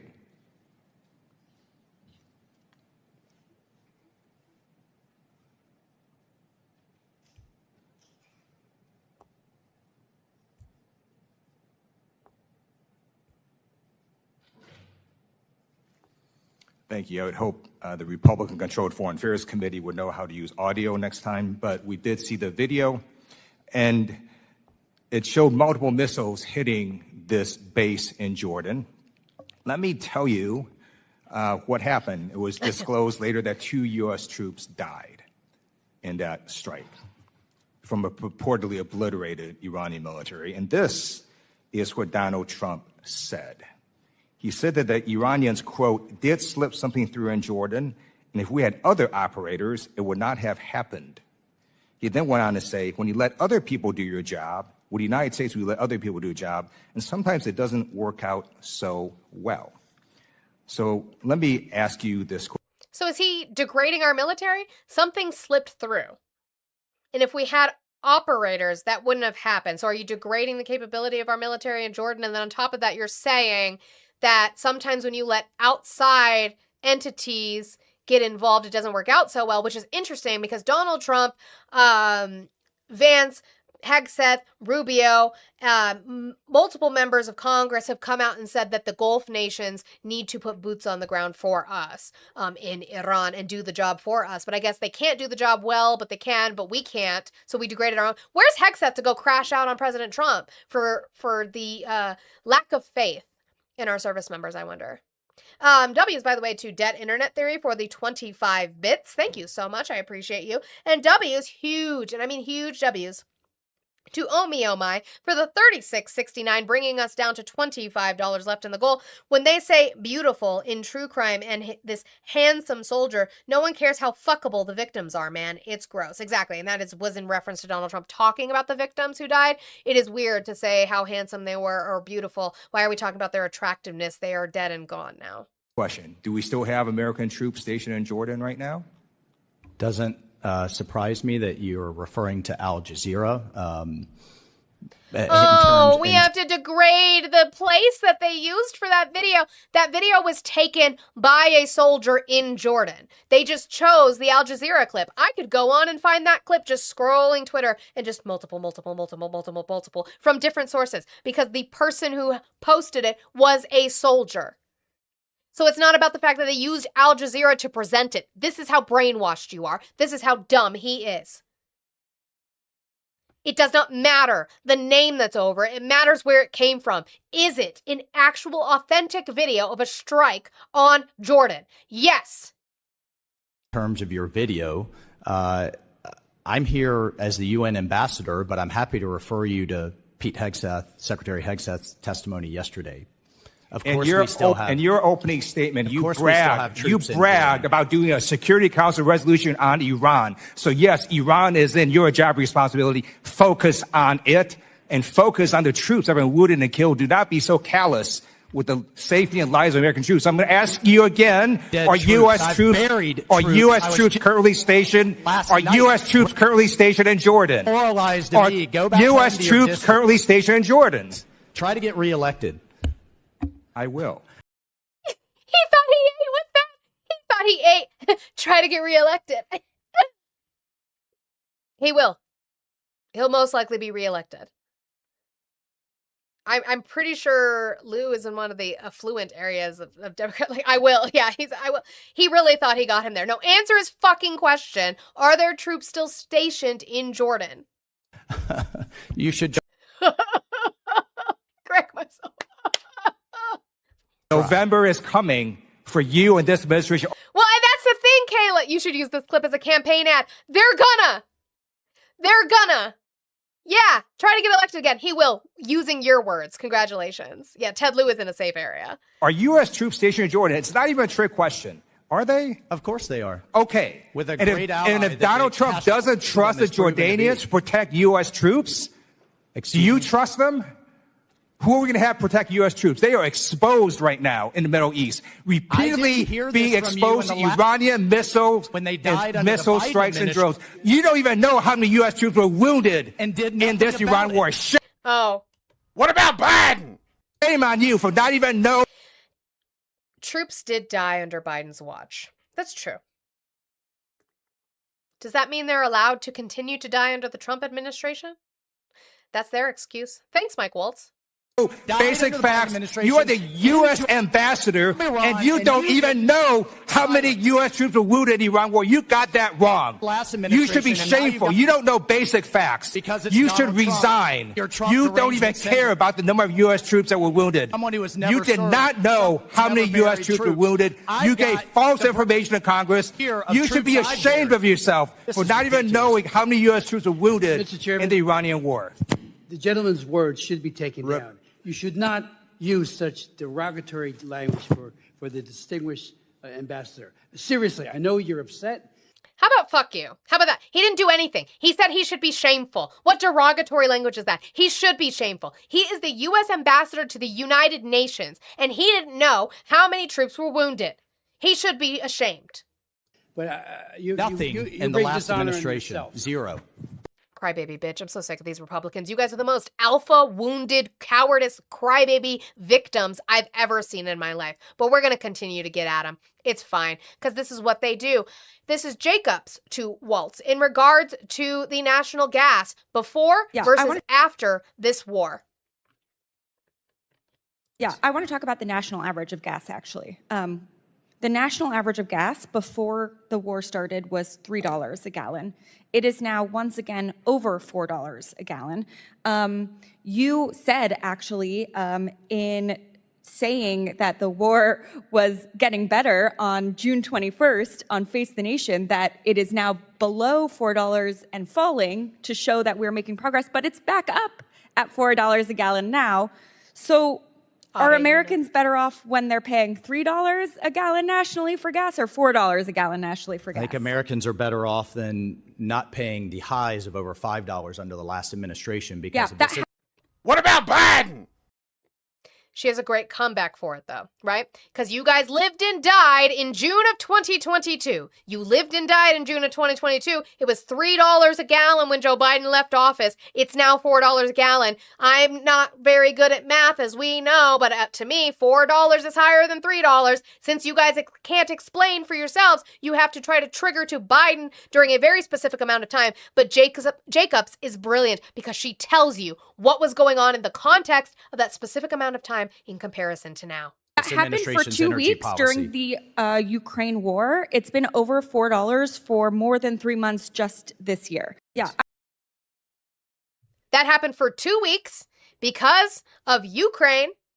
This has been going on for months now. Let's do it. Gas per gallon, trading economics. It's purple because we look it up all the time. Okay, we need to go farther out. 5 years. Thank you so much. This is the high point that you guys are all talking about. It doesn't show 5. I'm not sure where they get the 5, but we had seen areas where it was 5, but we're seeing May into June, $4. And then, oh no, we start dropping down. So from May 30th to June 13th, we dropped. Yeah, 2 weeks, right? 2 weeks. I thought 2 weeks. 2 weeks. Do better. Just do better. Gas prices are high. The American people are hurting. We do not have the reserves to cover this, by the way. We are fucked. We are so fucked. This is Representative to Sherman. We're going to do a hard pivot here. Guys, MAGA. Hey, MAGA. I want you to listen for a second. Biden had cancer. He still does, as far as I know, unless he's in remission. I need you to answer me a question, MAGA. I know you don't like me, but I need you to answer me a question. What do you think about Saudi Arabia?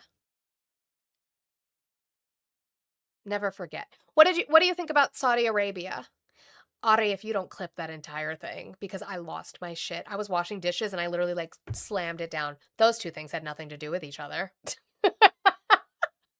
Imagine mixing up your conspiracies. I still have it. Yeah. What did you guys? No, I didn't serve. What did you guys? What about Saudi Arabia? I have no clue, Linetti. I wasn't keeping track of that, to be fair. So that's why I said I'm not sure. I'm begging for $25. $25 is my goal, down from 100. I'm thinking about if I'm continuing to do 3 hours, I do about $50 an hour, then I'll probably do 150 as my goal, but I want to kind of see how this week goes before I increase that on my community. W's to you guys, by the way, for getting me down to 25. I appreciate it. Saudi Arabia has some beautiful women, the exception of the rule. Okay, well, Saudi Arabia paid for 9/11. Saudi Arabia paid for 9/11, and yet apparently we're going to be doing a deal with them to allow them to have nuclear enrichment. Saudi Arabia can enrich nuclear material, not Iran, and here is Sherman asking Waltz about that. Is there any reason we should be bombing Iran because they won't agree to limit their nuclear program, while telling Saudi Arabia we give them the green light and they don't even have to agree to these additional Yes, absolutely. inspections? There's been half a dozen UN resolutions saying Iran cannot and should not have a nuclear weapon. And they're the largest reclaiming my sponsor of time, terrorism reclaiming my in the time, world. So reclaiming. yes, there's a reason we should be Mr. bombing Chairman, Iran can you and keep not order? Saudi Arabia. It's kind of a ridiculous Mr. question, Chairman, can you keep order? You asked him a question. He's trying to answer. I reclaimed my time. Who owns the time? That's not a real thing. It's What? What? Wait, what? Okay, we're going to go back to where he says. To limit their nuclear program, while telling Saudi Arabia we give them the green light and they don't even have to agree to these additional Yes, absolutely. inspections. There's been half a dozen UN resolutions saying Iran cannot and should not have a nuclear And weapon. and they're the largest reclaiming my sponsor of time. terror. Okay, so he says it. Reclaiming my time per the rules of Congress means you shut the fuck up. It is my time because I am given a limited amount of time. If I didn't want you to talk at all, I would be able to use the entirety of my time to speak. Reclaiming my time. Reclaiming my time. Reclaiming. Yes, there's a reason we should. Mr. Chairman, can you and keep not order? Saudi Arabia. It's kind of a ridiculous. Mr. question, Chairman, frankly. can you keep order? You asked him a question. He's trying to answer. I reclaimed my time. Who owns the time? That's not a real thing. It's asked not him a a real question. thing. I don't know who was the chairman of this committee. Which committee was this? I need to find who the chair was. What? For members of this committee to control their 5 minutes of time? You asked a question. That's I you did, control. And then he reclaimed his time. So even if he is in the middle of an answer, he is allowed to reclaim his time, which means Mike Waltz shuts up and Sherman continues to talk. That's how that works. I got a filibuster, and I stopped the filibuster. It's also Wasting your rich time to, with me. to hear this side of the aisle I look celebrating forward oil to this after they were committee at being war run in accordance with industry. committee rules, and only the departure from committee rules prevents us from exposing the great hypocrisy here. Saudi Arabia is not agreeing to the additional inspections that could make sure that their program is not used for nuclear, to develop a nuclear weapon. We have no idea who will be running Saudi Arabia 10 years from now. We are bombing Iran because they insist upon enriching and reprocessing. We are entering into an agreement with Saudi Arabia giving them the green light to reprocess and to enrich. We are, and the only difference I see here is that Westinghouse stands to make an awful lot of money on this deal, whereas the Iranians were not enriching American companies. I look forward. That's the key point. Sorry, I was blown away by the whole, that's not a real thing. That's insane. That's going to be a video later. But the point here is this. The reason we're okay with Saudi Arabia enriching nuclear material is because they're going to do it under the tent of American corporations. So that money is going directly into the pockets of American corporations, whereas Iran, even though they were following the JCPOA, weren't doing it for the benefit of America. And that's the only thing that these capitalist pigs like. Exploitation of the resources of the Middle East and the global South for the benefit of corporations and billionaires. That's it. That's all. Thank you, Sherman. To having Exactly, Lenati. That's why I'm so blown away by that. That's not a real thing. He doesn't even have to ask him a question. He can ask him a question and say, I reclaim my time. I don't want you to answer at all, and rant. He could monologue for the entirety of the 8, 10, 12, however many minutes he is given per each committee. Process with Congress where you'll tell us what you're doing, and I hope that Senator Rubio will return to us and insist that Congress approve any agreement. I know that someone will introduce, or I predict someone will introduce a resolution of disapproval, and I invite members of this committee who have worked with us to prevent nuclear weapons in the Middle East from non-democratic countries to join in that effort. I yield back. And the reason I play that is because it is important to get the word out there. In case you did not know that they are attempting to do this deal with Saudi Arabia, the more that it is out there, the more that they get pushed back, the more that they hear from their constituents as representatives and the Senate, the more they hear from us and it becomes unpopular in the eyes of the American people, much like Rome and the mob, they will backtrack on it. They will go away from it. That's why we need you on our side. I don't want Saudi Arabia to be able to have that capability personally. Just me? No, not just me. Cool. Let's do a JCPOA with them. How about that? W's to Ari, the boss, for the 25 completing out the goal. He said, boss says you've been paid. Why'd you have to pay me? What were you paying me for? I don't know. What are you paying me for? I'm confused. I thank you, but I was confused what I was getting paid for. You got paid for Kitty. Because we love Kitty. The eyeballs are crazy. Oh, God, I almost did it. I almost got rid of all my screens again. Women's labor. Oh, okay. I have titties. That helps. So, again, back to Donald Trump and his wildly sweaty, slurring speech yesterday. Saying that we don't need the Hormuz Street. I was literally typing that out. It's funny. It says the chairman was Representative Brian Mast. I need to see his face.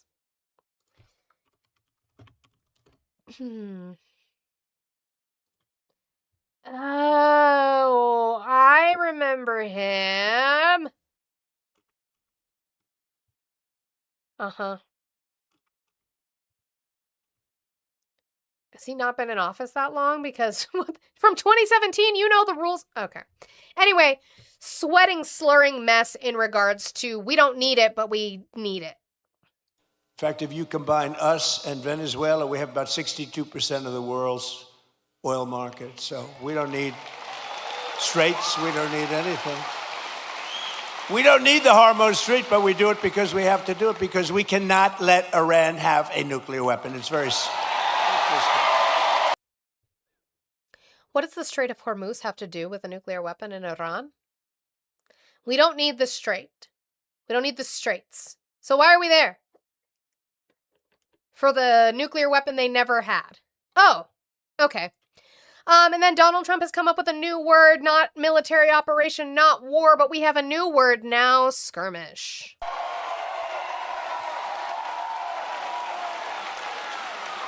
And the stock market has said, and that's what this skirmish we have going on. I call it a skirmish. This is with this skirmish we have with the Islamic Republic. He does always look sticky now. Yeah, it's gross. Like, you know, when like humidity. Like, I'm sorry. I love y'all. I love y'all so much. Florida was beautiful, but it was sticky. And it's like, for we are pansexuala. We don't need the straits. Why would a strait be there? Exactly. Hi, Oya. Iran. And I call it that because let me tell you, they're getting hit so hard and they want to make a deal. But I say they're not ready to make a deal. Because every time they make a deal, they want to change it and everything. They're not ready. They'll be ready. No, because the only thing you got signed with them was a memorandum of understanding, which was to say, hey, we're going to stop fighting until we can come up with a deal. So then this was the negotiation period, which apparently you could not keep your word to. Cool. Very soon. And this is despite this. It's going on. The stock market has hit 73 all-time highs since the election. Think of that. At a slower growth rate than it was under the Biden administration. He does sound like the drunk at the bar. You're like, okay, start serving him water. And the typical American's 401k is up by $34,000, setting records day after day. It's up by numbers that have never been seen before. He says that when he doesn't know numbers, by the way. Numbers we've never been seen before. Don't ask me to repeat them. I do not know. So then, again, remember the truth that I showed you where he said for every ship that Iran bombs, we are going to bomb a bridge or power plant. So Rubio is asked about the admission of warning about war crimes. Is that off the table? A Trump statement about the bridges and the power plants. Just want some clarification. Do you rule out striking civilian infrastructure? I think I saw, guys, I saw Arachi, their foreign minister, who the other day say or something about their policies, an eye for an eye. The president's policy is a head for an eye. I mean, honestly, that's what it's going to be. I mean, they will pay a very heavy price for the things they're doing. They're already paying a very heavy price. You guys don't know it because you don't cover it. You're not in Iran. You're not in the street. They don't have. They are. Do you think that we don't have journalists that are over in the Middle East right now? And also, they're a head for an eye. So we are overtaking compared to what they're doing. If they poke us with a needle, we behead them with a machete. Is that what we're doing? I'm so confused. And by the way, that's not what we're talking about. Are you going to commit war crimes? Have a free media, but they're going to continue to pay a very heavy price. Their industrial base has been decimated. Their defense industrial base has been decimated. They're losing launchers. They're losing radars every single night. They are suffering billions of dollars in damage, and their economy is a disaster. But despite all that, okay, these people who are calling us every day, begging, let's do a deal. They send us messages through other countries, third countries. I mean, they're running out of countries to send. Even I had countries here coming up to me, I just spoke to the Iranians. They want to do a deal. The problem is, every time these people do a deal, they either break it or after they make it, they want to change the deal. Bullshit. You haven't had a deal with them yet. You haven't had a deal with them yet. The MOU was not a deal. So they're probably not ready to do a deal yet, but they will be soon because the price they're paying is very high despite their tough talk and their flowery language and their stupid Lego videos they put out. Oh, did that one get you? You don't like the Lego videos? Never seen them, but they put these things out. I've never seen them, but they put these things out. How'd you know about them then? Because nobody in the administration has talked about them yet except you. I think you've seen them, babe. I think you've seen them, babe. Do you watch those late at night? Yeah. They're not put out by the Iranian government. That's also true. On social media. Despite all that bravado, they are suffering tremendously, and they're going to suffer more until they come to their senses. They're not there yet, unfortunately. Which country? So the people are going to suffer, and you're fine with that. So you're not taking war crimes off the table. Cool. That's kind of what I have for Iran. But in this kind of similar section, I did want to get to, you're going to laugh and be very angry at the same time. This was Mike Waltz again. Mike Waltz, ambassador to the United Nations, being asked by Representative Pocan if he had read the State Report on Cuba. And Pocan says, I'm not even going to spoil it. I'm not going to spoil it. It's too good. I'll let him say it himself. Have you ever been to Cuba? I have not. You have not? Okay. No. Did you get a chance to read the report that came out this week from the State Department on Cuba, 95 pages? I have not read the entire report, but as a native Floridian, I'm familiar with the antics and adversarial. Bitch, what? This is MAGA. This is MAGA. This is MAGA. This is your guys' entire fucking argumentation to me. You don't think it's common sense? Well, I know a guy. Well, I lived there. Yeah, Kayla, native Floridian equals fluent in Cuba. Did you read the State Department report? No, I didn't, but I am a native Floridian. What? That would be, okay, I found a good equivalent. You go to apply for a warehouse job, and they said, hey, do you have the approval to drive a forklift? And you say, no, but I did live next to a facility that manufactured forklifts. Okay. I mean, I know Florida and Cuba are neighbors. That doesn't give you... Do you have the qualifications to drive a forklift? No, but I lived next to a facility that manufactured them. In what other world does that answer work? Just here? Okay, cool. I have not. You have not? Okay. No. Did you get a chance to read the report that came out this week from the State Department on Cuba, 95 pages? I have not read the entire report, but as a native Floridian, I'm familiar with the antics and adversarial. Gotcha. Do you speak Italian? No, but I've had pizza. You have not read the Cuban report. regime. Gotcha. Can you? Exactly, Surgeon. Palin saying, I can see Russia from my house. Like, bitch, okay. And what? Okay. you explain to me, on July 7th, there was a vote in the UN to continue debate about the U.S. blockade of Cuba, and we opposed that, and we kind of had an embarrassing defeat, 136-9 with 30 abstentions. But given what this report said, why are we afraid to have that debate if there's so much information we want to share with the world about Cuba? Why did we not extend That's a that mischaracterization. debate? What we opposed was Cubans or others, for that matter, abusing the General Assembly to have the same debate over and over again. It just Cuba seems that has if we an had annual such debate, we damning accused it having a second. information that this report claims to have, that would be a great venue Elizabeth, you probably know it more than Mike Waltz does. to have that. I guess my question is, But it's been over uses the UN for its 65 years. propaganda. That's Gotcha. what we oppose. Yeah, no, thank you. It's been over 65 years that we've had essentially this blockade, this embargo on Cuba. And have we moved closer to a democracy, steer them towards human rights? Has, as the other ambassador said, you know, the definition of insanity is doing the same thing over and over again, expecting a different result. Has that 65 years brought us to where we want to be? I would encourage you to read that report. I did, A and you blockade- didn't. Wait, what? Bitch. Excuse me? Wait?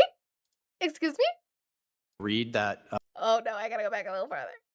5 years brought us to where we want to be. I would encourage you to read that report. I did, A and you blockade- didn't. a I did, and blockade- you didn't. Correct.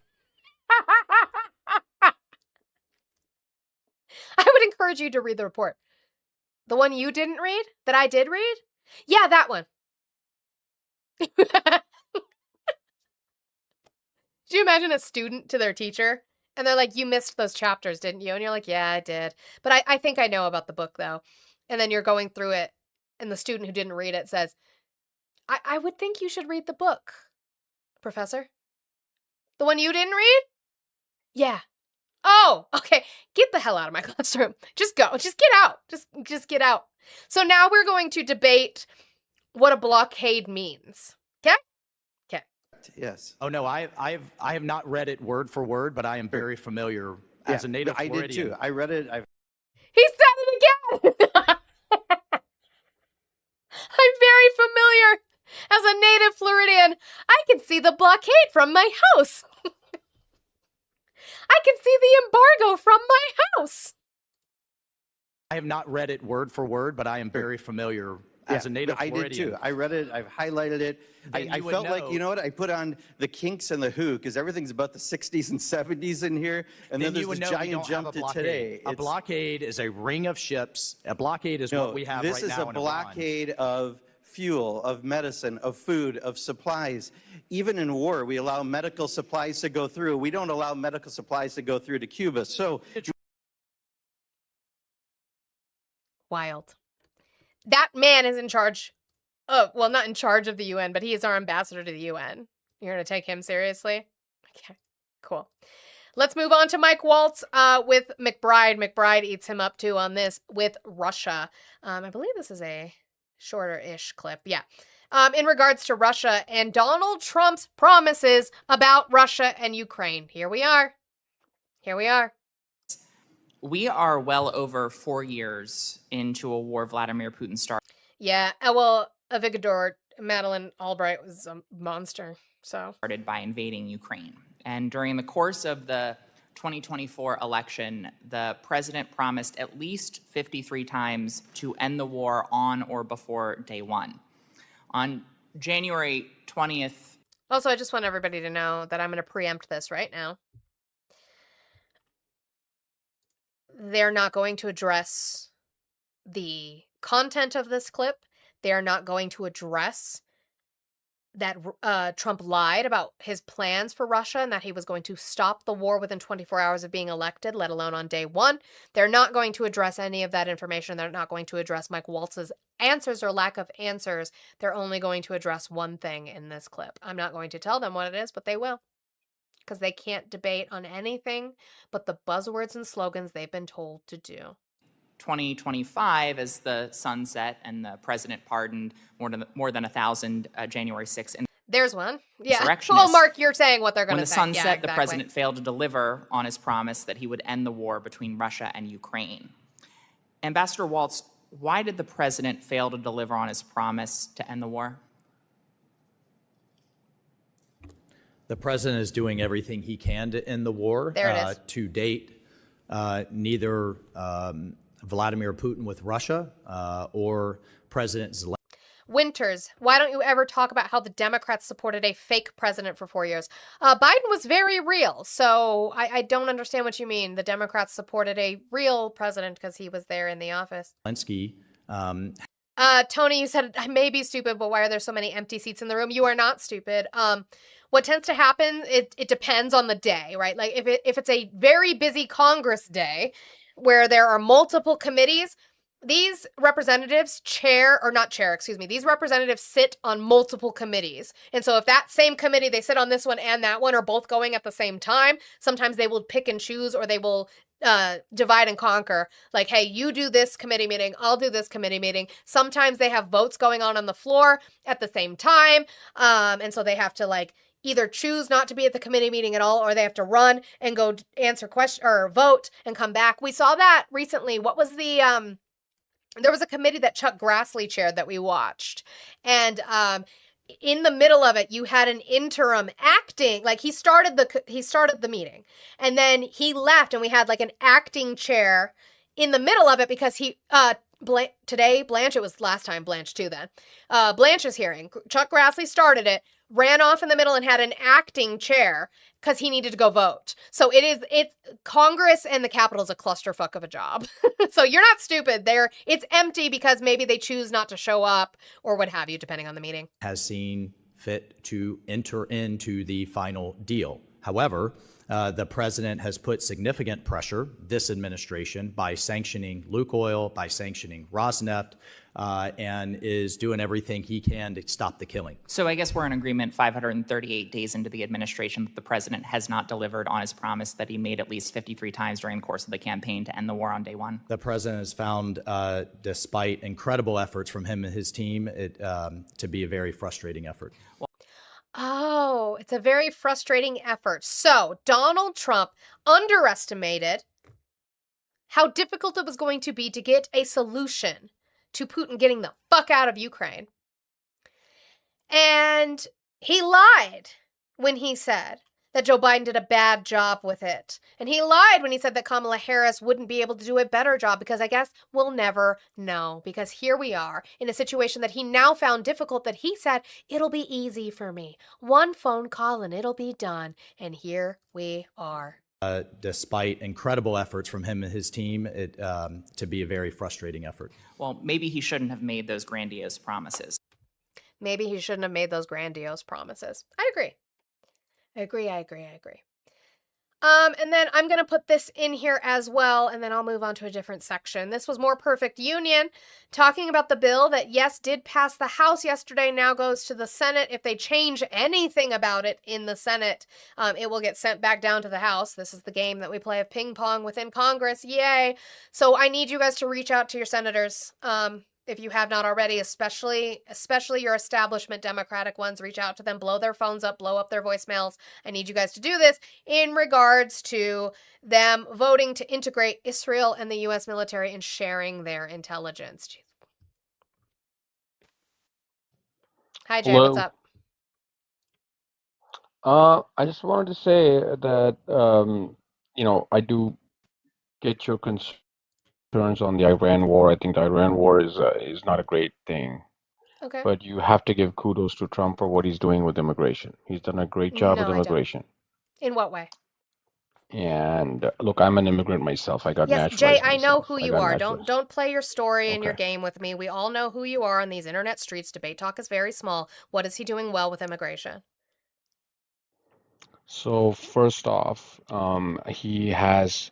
So we had two issues, right? One issue was, making sure that we don't have more people come in illegally, undocumented, and the second issue was removing the people already here inside homeland out through enforcement, right? He had a two-step process, Why right? did we need to do Which that?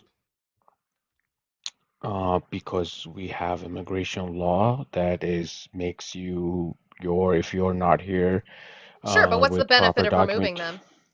them? we're a law-abiding society, man. We Did don't you want vote for Trump? lawlessness. Did you vote for Trump? Three times, yes. Uh-huh. Do you care that he broke the law? You mean the? If you're going to go I with don't law and understand why order, then you you guys better be can't consistent. stop on the. He got his due process. Didn't he not go to court and get charged and all that stuff? Correct, but he broke the law. He is a criminal for life, correct? The only thing that he got convicted on was the state charges in New York City, Incorrect. New York State. Incorrect. What else did he get convicted on that I They don't were know of? increased to felony charges in New York, but they are only okay, let me correct myself. You are correct. They're never charged that way normally, though. They are no, that's not true. When did one If it was what not penal Trump, code? Now see what you do? You see what you do? Maybe the immigrants didn't break the law and you said they would. Maybe their due process was a little different too. Maybe they are getting persecuted by the system. Did you ever think of that? Or is it only just for Trump? Okay, look. Oh, okay. When you have a tax issue like Trump had, right? Normally, it gets treated as a fine to the corporation that committed Where was the tax issue? What are we talking about? what Letitia James charged him with was taxes, basically misrepresenting, depreciating assets and taxes. That's the civil what she fraud charged case. him. I'm talking about the criminal convictions, Jay. Get your cases together. The criminal was also with Trump Enterprise. It wasn't against Trump per se. You Why was understand Trump the that, one in right? court? Because he was part of it. And okay. also, I think What were the 34 felony counts for? it could be charged nobody charges that way is what I'm saying. Like it's like What sending is the somebody penal with their code? first What is the penal DUI. code they used to charge him to increase the charge to a felony? What is the penal code that they used? It was a state code. I gotta look it up. I don't have it. 175.1. When was that state Okay. code passed? I don't know, man. I don't live in In New the York State, 80s. but I can look In it the up. 80s. So Okay. it does get used. 80s. It has been used since the 80s. So again, Donald Trump is a 34 count convicted felon. If you care about law and order, why do you not care about that? Because a lot of corporations have the same. It's not a corporation. You know, It was against him personally, Donald J. Trump. It was him. It he was not was a corporation. no, it was against his Trump Enterprises, but then No, it was not. they charged him as one of the co-conspirators or something like that. You know, No, that's what they incorrect. It was him. It was him because he was the one who fraudulently issued the checks and the records that gave him the 34 counts.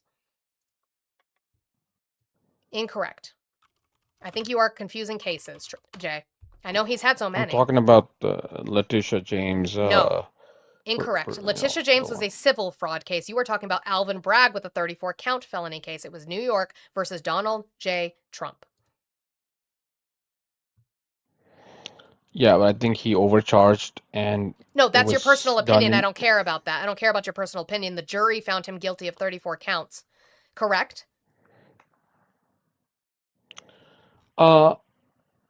Yeah, I mean, okay.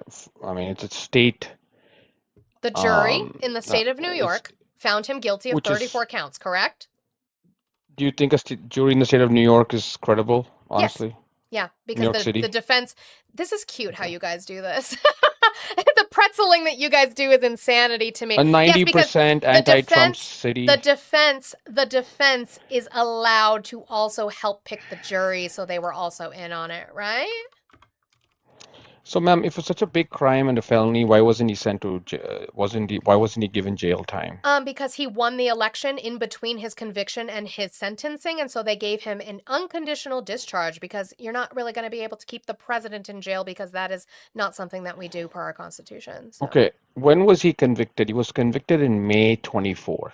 And when was his sentencing He was scheduled? sentenced on July 24, Of what year? 2024. Show me that. And pull it up. Hold on one second. So,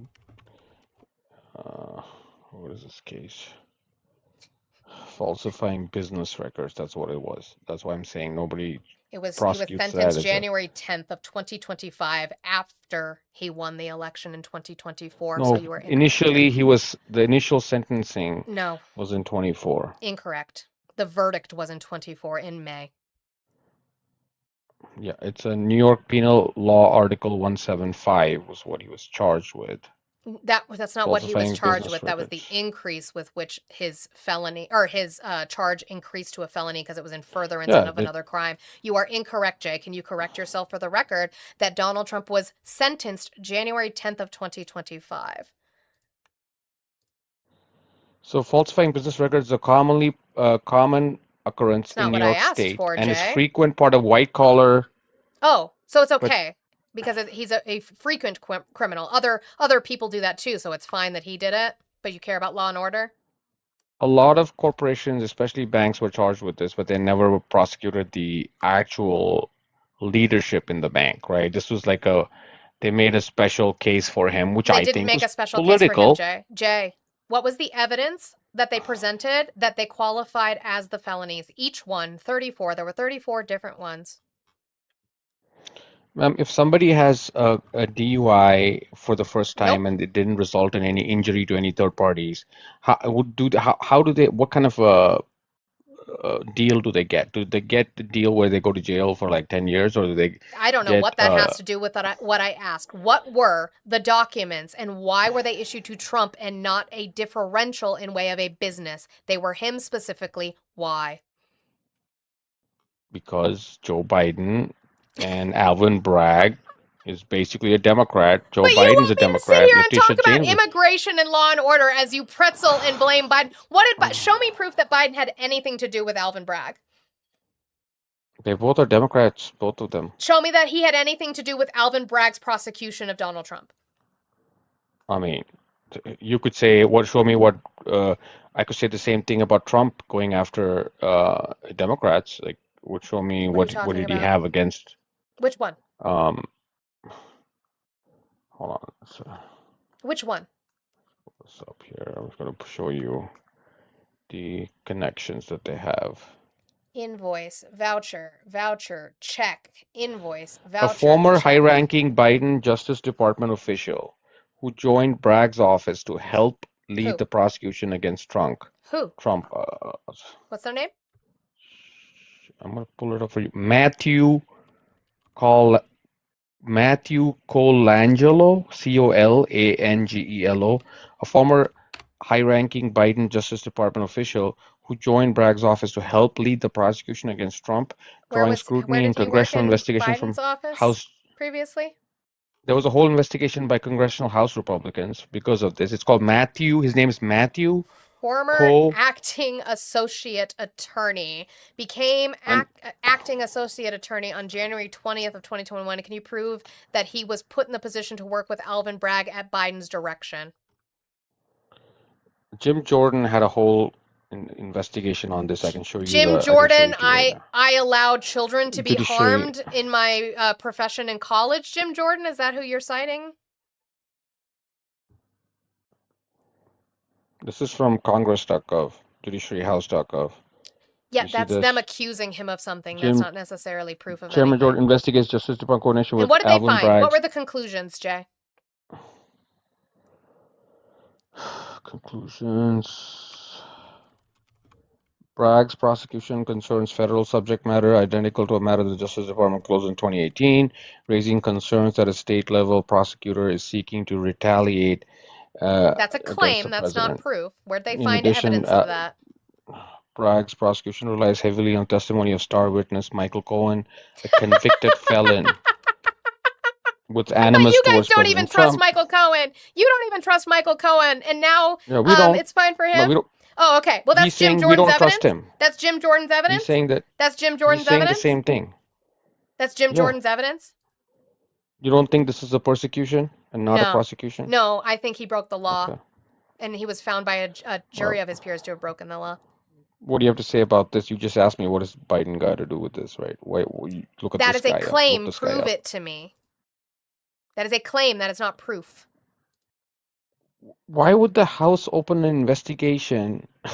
They investigated Joe If there's Biden for 4 no, years. What do you mean? They investigate shit all the time that they don't have to for no reason. okay, fine.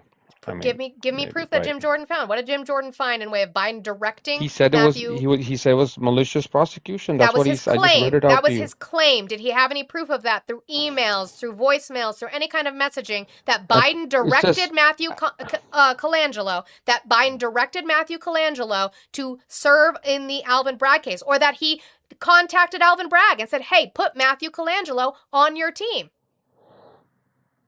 Well, we don't know if that happened. I mean, that would Right, not be exactly. There's no proof of that, so that's your feeling. So again, but these things don't happen in public. Nobody does this in public, though. So again, Donald Trump is a 34 count felon, and the reason that it was against Donald Trump, the person, is because the invoices, the vouchers, and the checks were in his name, signed by him. It was not to his business. He committed a crime. He is a 34 count felon. Now, you want to talk about law and order, you voted for a felon. How silly is that of you?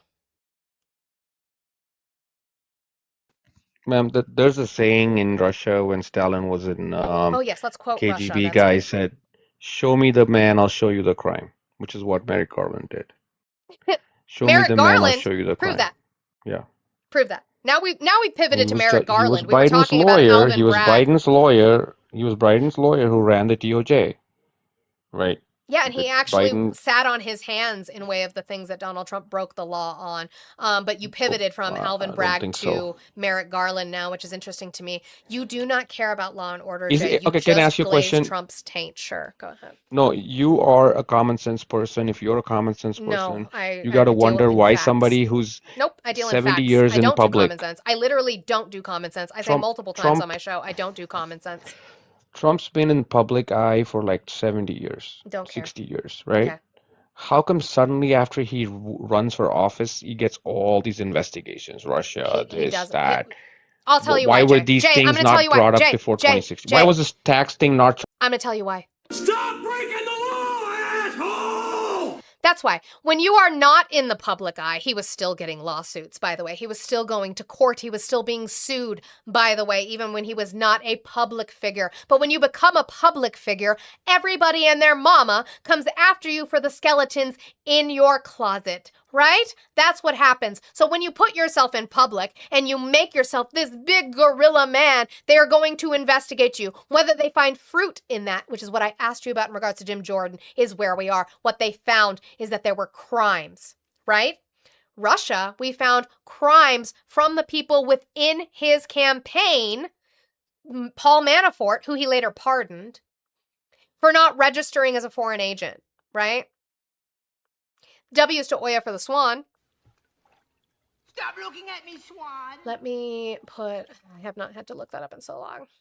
It'll be in here. You guys will get to read it. There's that one. There's his sentence sheet. There's Matthew Colangelo for the DOJ. There is that one. There you go. You guys are dumb. And you were confusing it with the Letitia James fraud case anyway, so. Hi, Hector. Hello. I'm upset because I've been in your live for quite some time, and I initially knocked out half of the finger hearts, and no one else knocked out any of the finger hearts or any of your gifts in the gift gallery. So I'm going to stay up here and I'm going to sing until someone knocks out the finger hearts and maybe one of the gifts in the gift gallery. So Is he singing on mute is insane. I was like, he doesn't do this. Erica does this. Wait. There we go. that was suppression. That was suppression. Oh, did somebody And mute him? yeah, that was crazy. Some nights I stay up, cashing in my bad luck. Some nights I call it a job. It's even funny because they hit the finger heart, so I was just going to let him do it.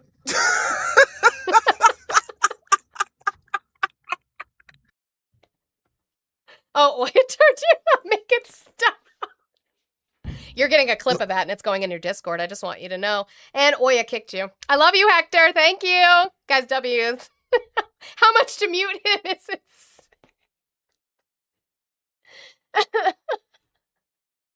We're so nice to each other. Our community is so nice to each other. I love that for us. W's to us for that.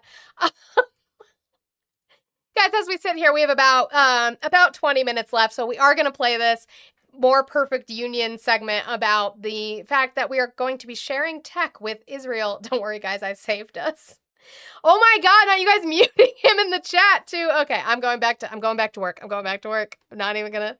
You might have seen news recently that the United States is ending military aid to Israel in an effort backed by both Republicans and Israeli Prime Minister Benjamin Netanyahu himself. That might sound like the US pulling back from its relationship with Israel, but it's not. This is a smokescreen. Take a look at this national defense bill that Congress is trying to use to actually push the United States military and Israel. And again, this did pass the House. I think this video is behind by like a day. This did pass the House. It's going to the Senate. Israel closer together than ever before. Just 5 pages buried in this 500-page defense bill is a section titled United States-Israel Defense Technology Cooperation Initiative. It talks about facilitating transition of technologies, establishing frameworks, promoting joint training. But what does this all actually mean? If you strip away the jargon, this bill integrates Israel into the United States military permanently. It creates a new position at the Pentagon, and this person's sole job will be to find ways to integrate Israeli tech into the US military, to fund new research for new technology for both militaries, and to ensure that both countries are buying new tech.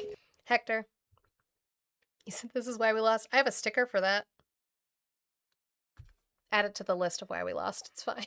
And new weapons together. This is a huge change, and it's an important one. See, previously, the United States had a memorandum of understanding with Israel. The current MOU was passed under President Obama, and it was signed in 2016. It runs through 2028, and it guarantees $3.3 billion per year for Israel to be used on American weapons free of charge. Last year, it was reported that Israel was seeking a 20-year MOU when the current MOU expires in 2028. So that would mean 20 years of guaranteed locked-in support across administrations without negotiation. Sounds like a pretty good deal for Israel. Just one problem: this idea is deeply unpopular. 60% of US adults have an unfavorable view of Israel. 80% of Democrats. Members of Congress know this. They still want to give support to Israel to appease their donors, but they don't want to be seen doing this unpopular thing publicly. So this bill takes a new approach. No 20-year agreement anymore. Instead of negotiating an agreement and giving foreign aid to Israel every year that will upset their voters, just bring the Israeli military further into the fold. Make the US reliant on Israeli defense companies. Make Israel do the same. Train together. Research together. Fuse the two militaries to such a degree that future administrations will find it nearly impossible to undo, no matter how much public opinion shifts. And pretend that you're doing the opposite, that you're pushing the two countries further apart. Netanyahu said himself in a letter to pro-Israeli Congressman Marlin Stutzman that this is the direction he always wanted to move, from Israel as an aid recipient to a full partner, with more influence and more input, not less. This hasn't passed a House vote yet and is still being debated, but supporters of Section It has now. 224 know what they're doing here, and they're trying to trick you. Love more perfect union. So guys, make sure you're reaching out to your senators if you haven't already, please. I would appreciate it. Did you accidentally join? You must have. Yep. Oh, nope. Hi, Eli. For once, I'm not coming up here to be a menace. Okay. So, first of all, Hector, that clip is going into Monty's live chat right now. Second of all, I love this for him. when they talk about like, oh, how come he got all this shit when he got into politics? So did Escobar.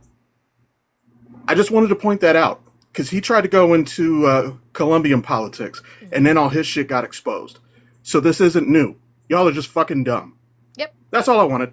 Oh, thank you. It is. It's ridiculous because it's like this idea. You guys left him alone until he decided to run for the highest office in the land. Like, do you hear yourself? No, you don't hear yourself when you talk. Okay, cool. Oh, should I do that section? Probably, so I can get through it. Maybe. Yeah, because then we can get to economy and stuff later. We got through a big section today, so I'm very, very proud of it. I didn't do that though. Let me show you the Gillibrand Rollins clip, which is going to be completely out of nowhere, because my guess is they had to combine committees or something. I'm not sure. I still can't figure out why Brooke Rollins was there for the meeting on the DoD budget, but sure, okay, here we are. But it was really funny that like Gillibrand takes no shit. You know why? I was wondering if it was because like she's not under the DoD, but I was wondering if there was some sort of partnership or something going on that I couldn't figure out. It's because the proposed budget in the House includes $10 billion for farmers bailout. Okay. Bailout Because I'm farmers. used to it being like very select committees, right? So I was confused why she was there. Like I understand when she comes in front by herself. Yeah. I was just like, why is she there with General Kane and Hegseth? I also wondered, and then I had to wait for the House to announce that they passed that bill, and then I was like, oh, okay, now I know why Brooke All was right. there. They included their funding in it. Got it. Yep, that's why. All But those I love this fat part. I plan on making a video. I would have done it yesterday, but life. Carried Rollins. So you have cut over 160,000 New Yorkers have been kicked off SNAP. What do you have against hardworking New Yorkers, children who need SNAP, and seniors who need SNAP? Well, first of all, diesel is down under Biden versus today, 581 versus 480. Gas is down from Biden today from 484 to 386 today. Fertilizer is down 56% from Biden highs. So again, What about Biden? What about Biden? What about Biden? So this are narrative higher than that when you are took using, office. well, All of those prices are higher than when you took office. So you are not that making is life not better true. for That New York is not farmers. true, Senator. And let me tell you. because again, what she is doing is talking about prices during a very specific time in a very specific year. What time is that? June 2022. June 2022. Okay? I had to do it 3 times. She did 3 different ones, so I had to do it 3 times.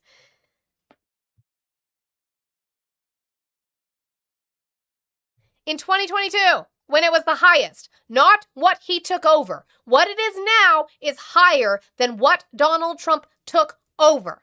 What New York is stressed out about is the fact that your state is taking prime farmland and turning it into solar farms. That is absolutely inexcusable. Data centers, data centers, data centers, data centers, data centers, data centers. For New the York you to farmers, stand, you will see I have visited that the New York smart farmers farms do 2 both. times. Do 2 both. times in upstate New York. has expired.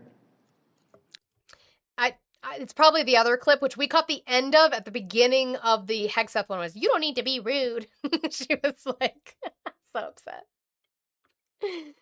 Yeah, so the farmland thing, it's actually a lease. It's a lease that I can't remember how long the state's been offering it, but it's not required.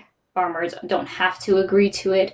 They don't have to sell anything to the state. They are leasing land to the state on their unused farmland to try to generate income.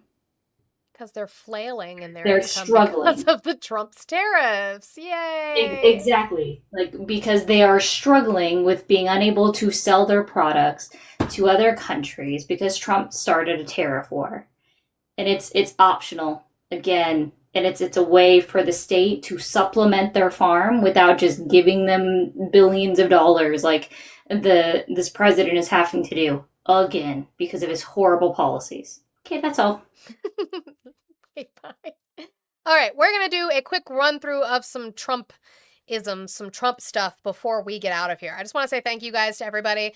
Hector, you're about to get tortured with that forever because it is in my live chat. It's in there now.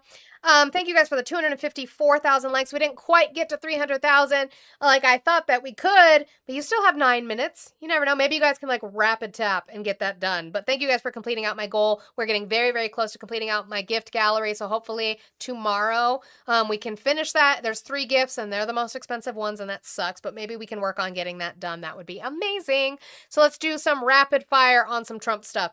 Trump repeated a classic the other day, an oldie but a goodie, and we love that for us. True. And the same thing with the magnetic elevators. We want them to be made hydraulic, which it can be hit by lightning, it can be hit by anything. when a little water touches the magnets, it doesn't work anymore. And you're in the Atlantic Ocean. What? We're still doing this. We're still doing this. Magnets don't work underwater, or apparently even if they get a little water on them, magnets stop working. With waves that are 60 feet high, and the Pacific Ocean with waves that are 70 feet high, and they're talking about magnets. It makes you want to get sick. This is new. It's not new. That's newer. Yeah, that one is. That one's newer compared to his other ones. Love that for us. And then here is the benefit that his friend is getting from the One Big Beautiful Bill Act, which we could have told you what it was. His friend was able to be richer than he was. But we passed the largest tax cuts in American history. We delivered 100% expensing. That's a big one. I think, we had the greatest economy in the history of our country in my first term. We then got hit with COVID, but even including COVID, we did a great job in COVID. We never got credit for it. But that's one he's been repeating. I have another one of that, by the way. He's not getting his due credit for COVID. I don't know that you want that credit, but the one you want credit for, your base isn't even going to give you. We'll get into that. But every country was ripped apart by that disaster. We know where it came from. It came from Wuhan. And I said that. We don't know that, actually. We do not have reporting of proof. I don't think we'll ever know where it came from. I don't think we will ever know the 100% origin of where it came from. That is something that they have talked about, but there is no proof of that. But we were all ripped apart, and China got hit very, very hard. It was delayed. They got hit very hard at the end. But it was a terrible... It started there. How was it delayed? ...thing, but we had the greatest economy in history. And before COVID, nobody had ever seen anything like it. But if you just took those 3 years and look at what we're doing now, we're going to blow them away. I mean, unless some horrible event happens, which is always possible. You know, we always have to at least think about the horrible events. Who would have thought that COVID could have happened? A thing like that could have happened. But scientists had predicted it for a long time, actually. Who would have thought? Scientists did. That's why we had, under the Obama administration, a pandemic response team. Because they knew that one would be coming. Because we had not had one in so long. Who could have seen it coming? Scientists. Obama. We delivered 100% expensing, and that expensing, I think, we write it off in 1 year. I have friends that bought things that, frankly, they didn't need. I have a friend that never flew on a private plane in his life, and he ended up going out buying a very expensive private plane because of expensing 1 year. Oh, your friend bought a private plane because of your One Big Beautiful Bill Act. Do you want to name him? Do you want to name him? So, if you haven't heard, they're also asking for funding to secure the Qatari jet that they said was secure, but apparently wasn't. He flew it to the G7 and could not fly it back, and now they are investigating whoever leaked the fact that he could not fly it back because of the fact that it is not in a secure place where it needs to be, and we are going to have to spend our money to retrofit it. And Donald Trump, I don't know, he's trying to be cool with the kids, I guess, with the youths.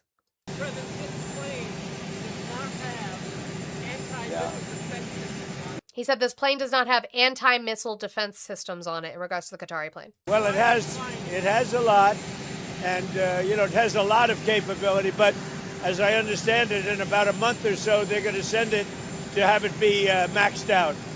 So they're going to be sending it, and they'll have it be maxed out. It'll take about a month. To be maxed out. It's going to be maxed out. What does that mean? I don't know what that means. He wants to be the two Utes. He wants to be cool with the Utes. If his friend could afford a private plane, he's probably part of the 1% that the BBB benefited. Exactly. Like, there wasn't some middle-class person who was like, I bought a private plane. Like, that. There's even celebrities that have money that only rent planes. So that's silly. See if I can get this to open without it being rude. Okay, yes. This one, I told you we're going to rapid fire kind of all over the place with this. Trump rejected nearly 6,000 clemency applications amid hope of pardon wave. This was July 20th. President Trump quietly denied nearly 6,000 clemency applications this month from people who mostly lacked political connections and had waited patiently in the queue. I thought you guys didn't like when they jumped the line. You guys don't like it when they skip the line, I thought. while he awarded pardons and commutations to allies who had skipped the line. The denials came after his administration had raised hopes that he might mark the country's semi-quincentennial by granting clemency to as many as 250 people. That raft of clemency grants did not materialize. I think it was just a rumor. Instead, Mr. Trump doled out fewer than 20 pardons on July 3rd to Clean Air Act scofflaws, along with a political donor. Thousands of other petitioners were left waiting. Exactly, Jay Bunkie. They couldn't or wouldn't pay him. The denials were announced inside the Justice Department in a letter dated July 14th from Ed Martin, the U.S. pardon attorney, to United States attorneys across the country. The letter, reviewed by the New York Times, indicated that Mr. Martin's office began issuing the rejections on July 10th. Mr. Martin did not provide much explanation for why the applications were denied. Rather, he cited a section of the law outlining how the president can either affirmatively reject clemency petitions or merely allow denial recommendations from the Attorney General to go into effect without weighing in. Now, again, this is going to be me saying, I do not care which president it is. Trump, Biden, Obama, Bush. I don't care. The presidential pardon power is way too powerful. We are going to need to amend the Constitution to be able to combat that, which is kind of a pain in the ass, as we all know. But I think it is too heavy. The fact that he can grant or deny without any kind of board behind him or vote behind him, I do not like. The letter did not indicate whether Mr. Trump had reviewed and rejected the applications. A White House official said that there was never a plan to issue 250 pardons for July 4th. It was only an idea floated by staff, said the official, who requested anonymity to discuss internal conversations. The official said that Mr. Trump makes all final decisions related to clemency. We know that. That's a problem. Kirsten Pels, a spokeswoman for the Justice Department, said the denials were part of an effort to reduce a backlog of more than 20,000 clemency requests received last year.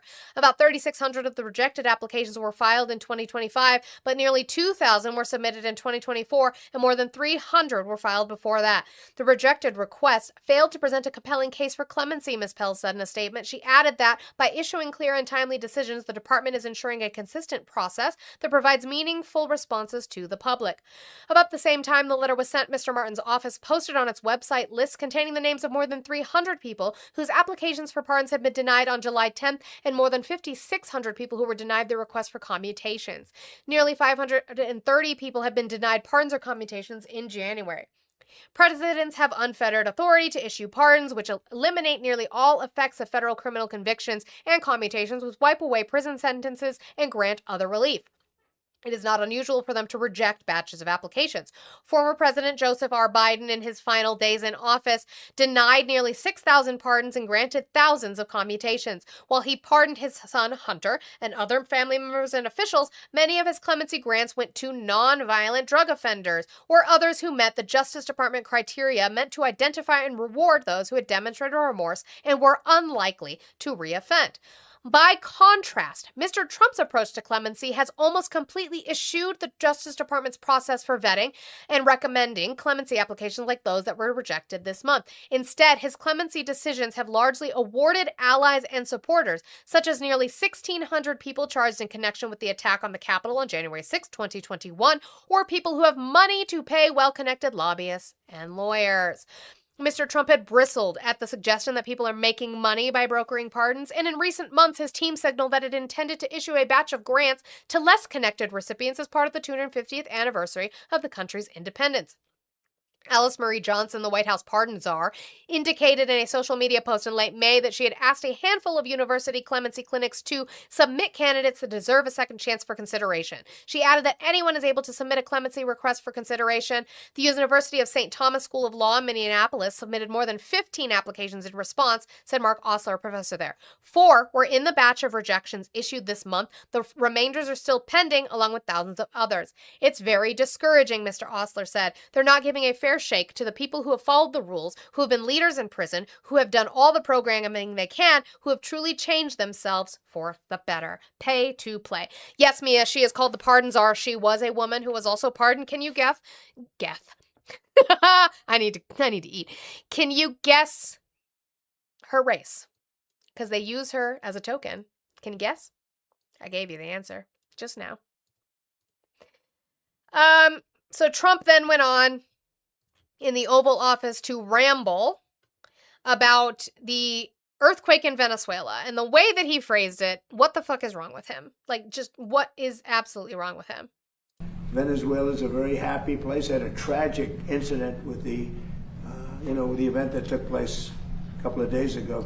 I know, Surgeon, I legitimately really want to do merch. I need somebody to give me a rundown on how to purchase. Never mind. I'm going to say it in the mod chat. But I need to do merch, but that means I have to raise money because it's like I have to pay for the merch before other people buy it. So I need to be able to do that. A week ago. What a terrible thing that was. They had a movement, a shifting of Earth that was unbelievable. They've never seen anything like it. A lot of people were killed. So it's all unrelated. But by the way, we were the first ones there to help. We were there to help Venezuela. It was an earthquake, I guess you'd call it. It was a pretty massive earthquake. And we were able to do a lot of good. But they lost a lot of people. Sorry, I thought I might have repeated. I was like, but they lost a lot of people. It's a very happy place, though, other than the fucking earthquake. Other than the earthquake, it's a very, very happy place. Sure. Moving on. What are the bets on how soon Donald Trump will drop this case?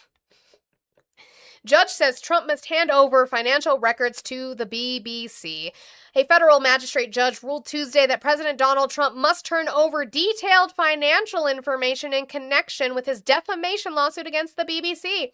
U.S. Magistrate Judge Angelique Lett concluded that Trump's sweeping complaint put injury to his businesses at the forefront and made their vitality a fair subject for the BBC to demand information about.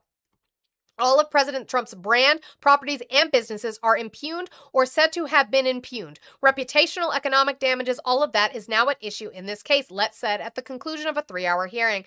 Her decision opened the door for the BBC to explore the finances of more than 400 companies owned by a Trump family trust. But Trump can appeal the ruling to U.S. District Court Judge Roy Altman, a Trump appointee. So, we're going to appeal. How long until Trump drops? Well, there's that. So that's going to be interesting. It's his worst enemy is Discovery. His worst fucking enemy is Discovery. Okay, a few more things before we get off here. Again, Donald Trump is just degrading in front of our eyes and also dating himself.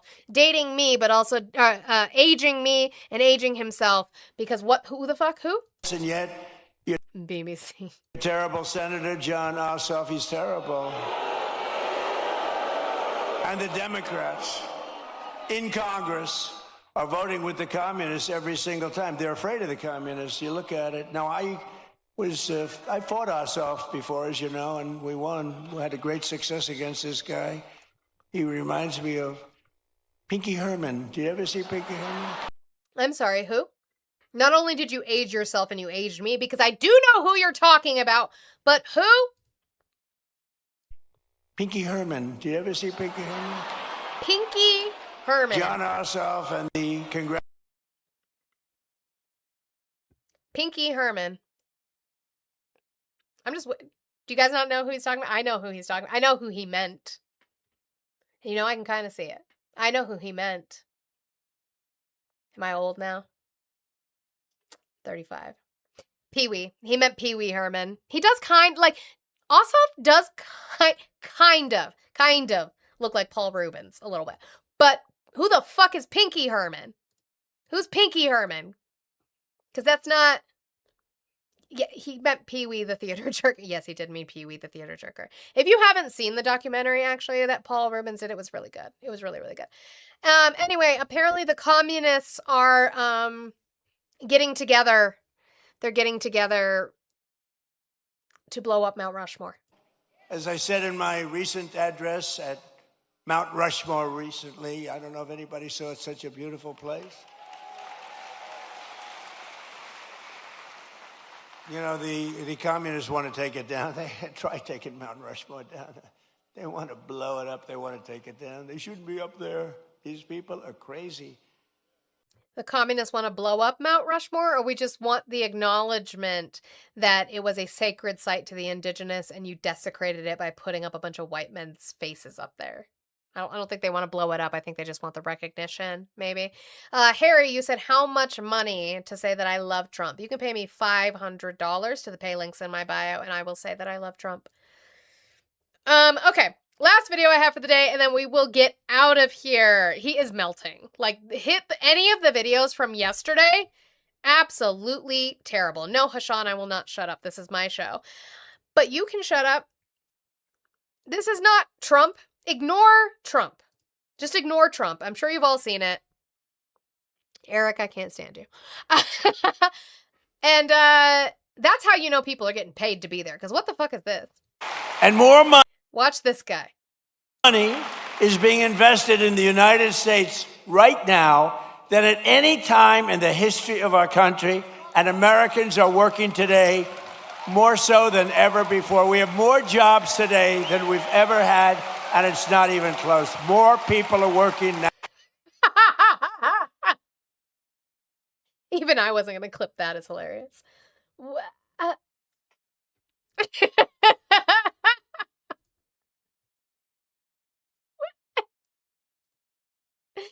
the greatest thing I've ever seen. I just want it running as my background now. I just want it, instead of his stroke face, I just want this in the background. Right now than at any time in the history of our country, and Americans are working today more so than ever before. We have more jobs today than we've ever had, and it's not even close. More people are working now. I love whatever's wrong with him. I love whatever's wrong with him.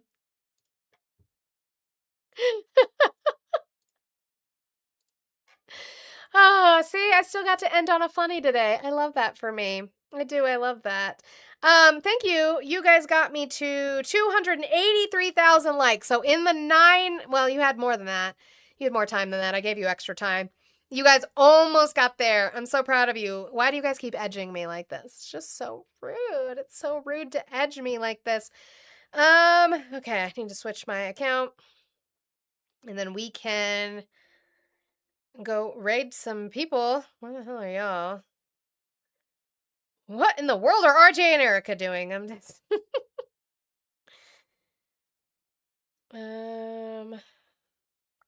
Who should we raid? Anybody got anybody to raid? If not, we just won't raid anybody. I will get Twitch and YouTube set up, though. You guys can go listen to RTP yell at you. We're all just sick of you. That's really what it is. We are all just absolutely sick of you and your misinformation, lack of education, lack of intelligence. It's just gotten old. It's just gotten so old. You guys don't have anything. Let him go. Let him go. What are you going to do with yourselves when he's gone? What are you going to do with him? Just nothing.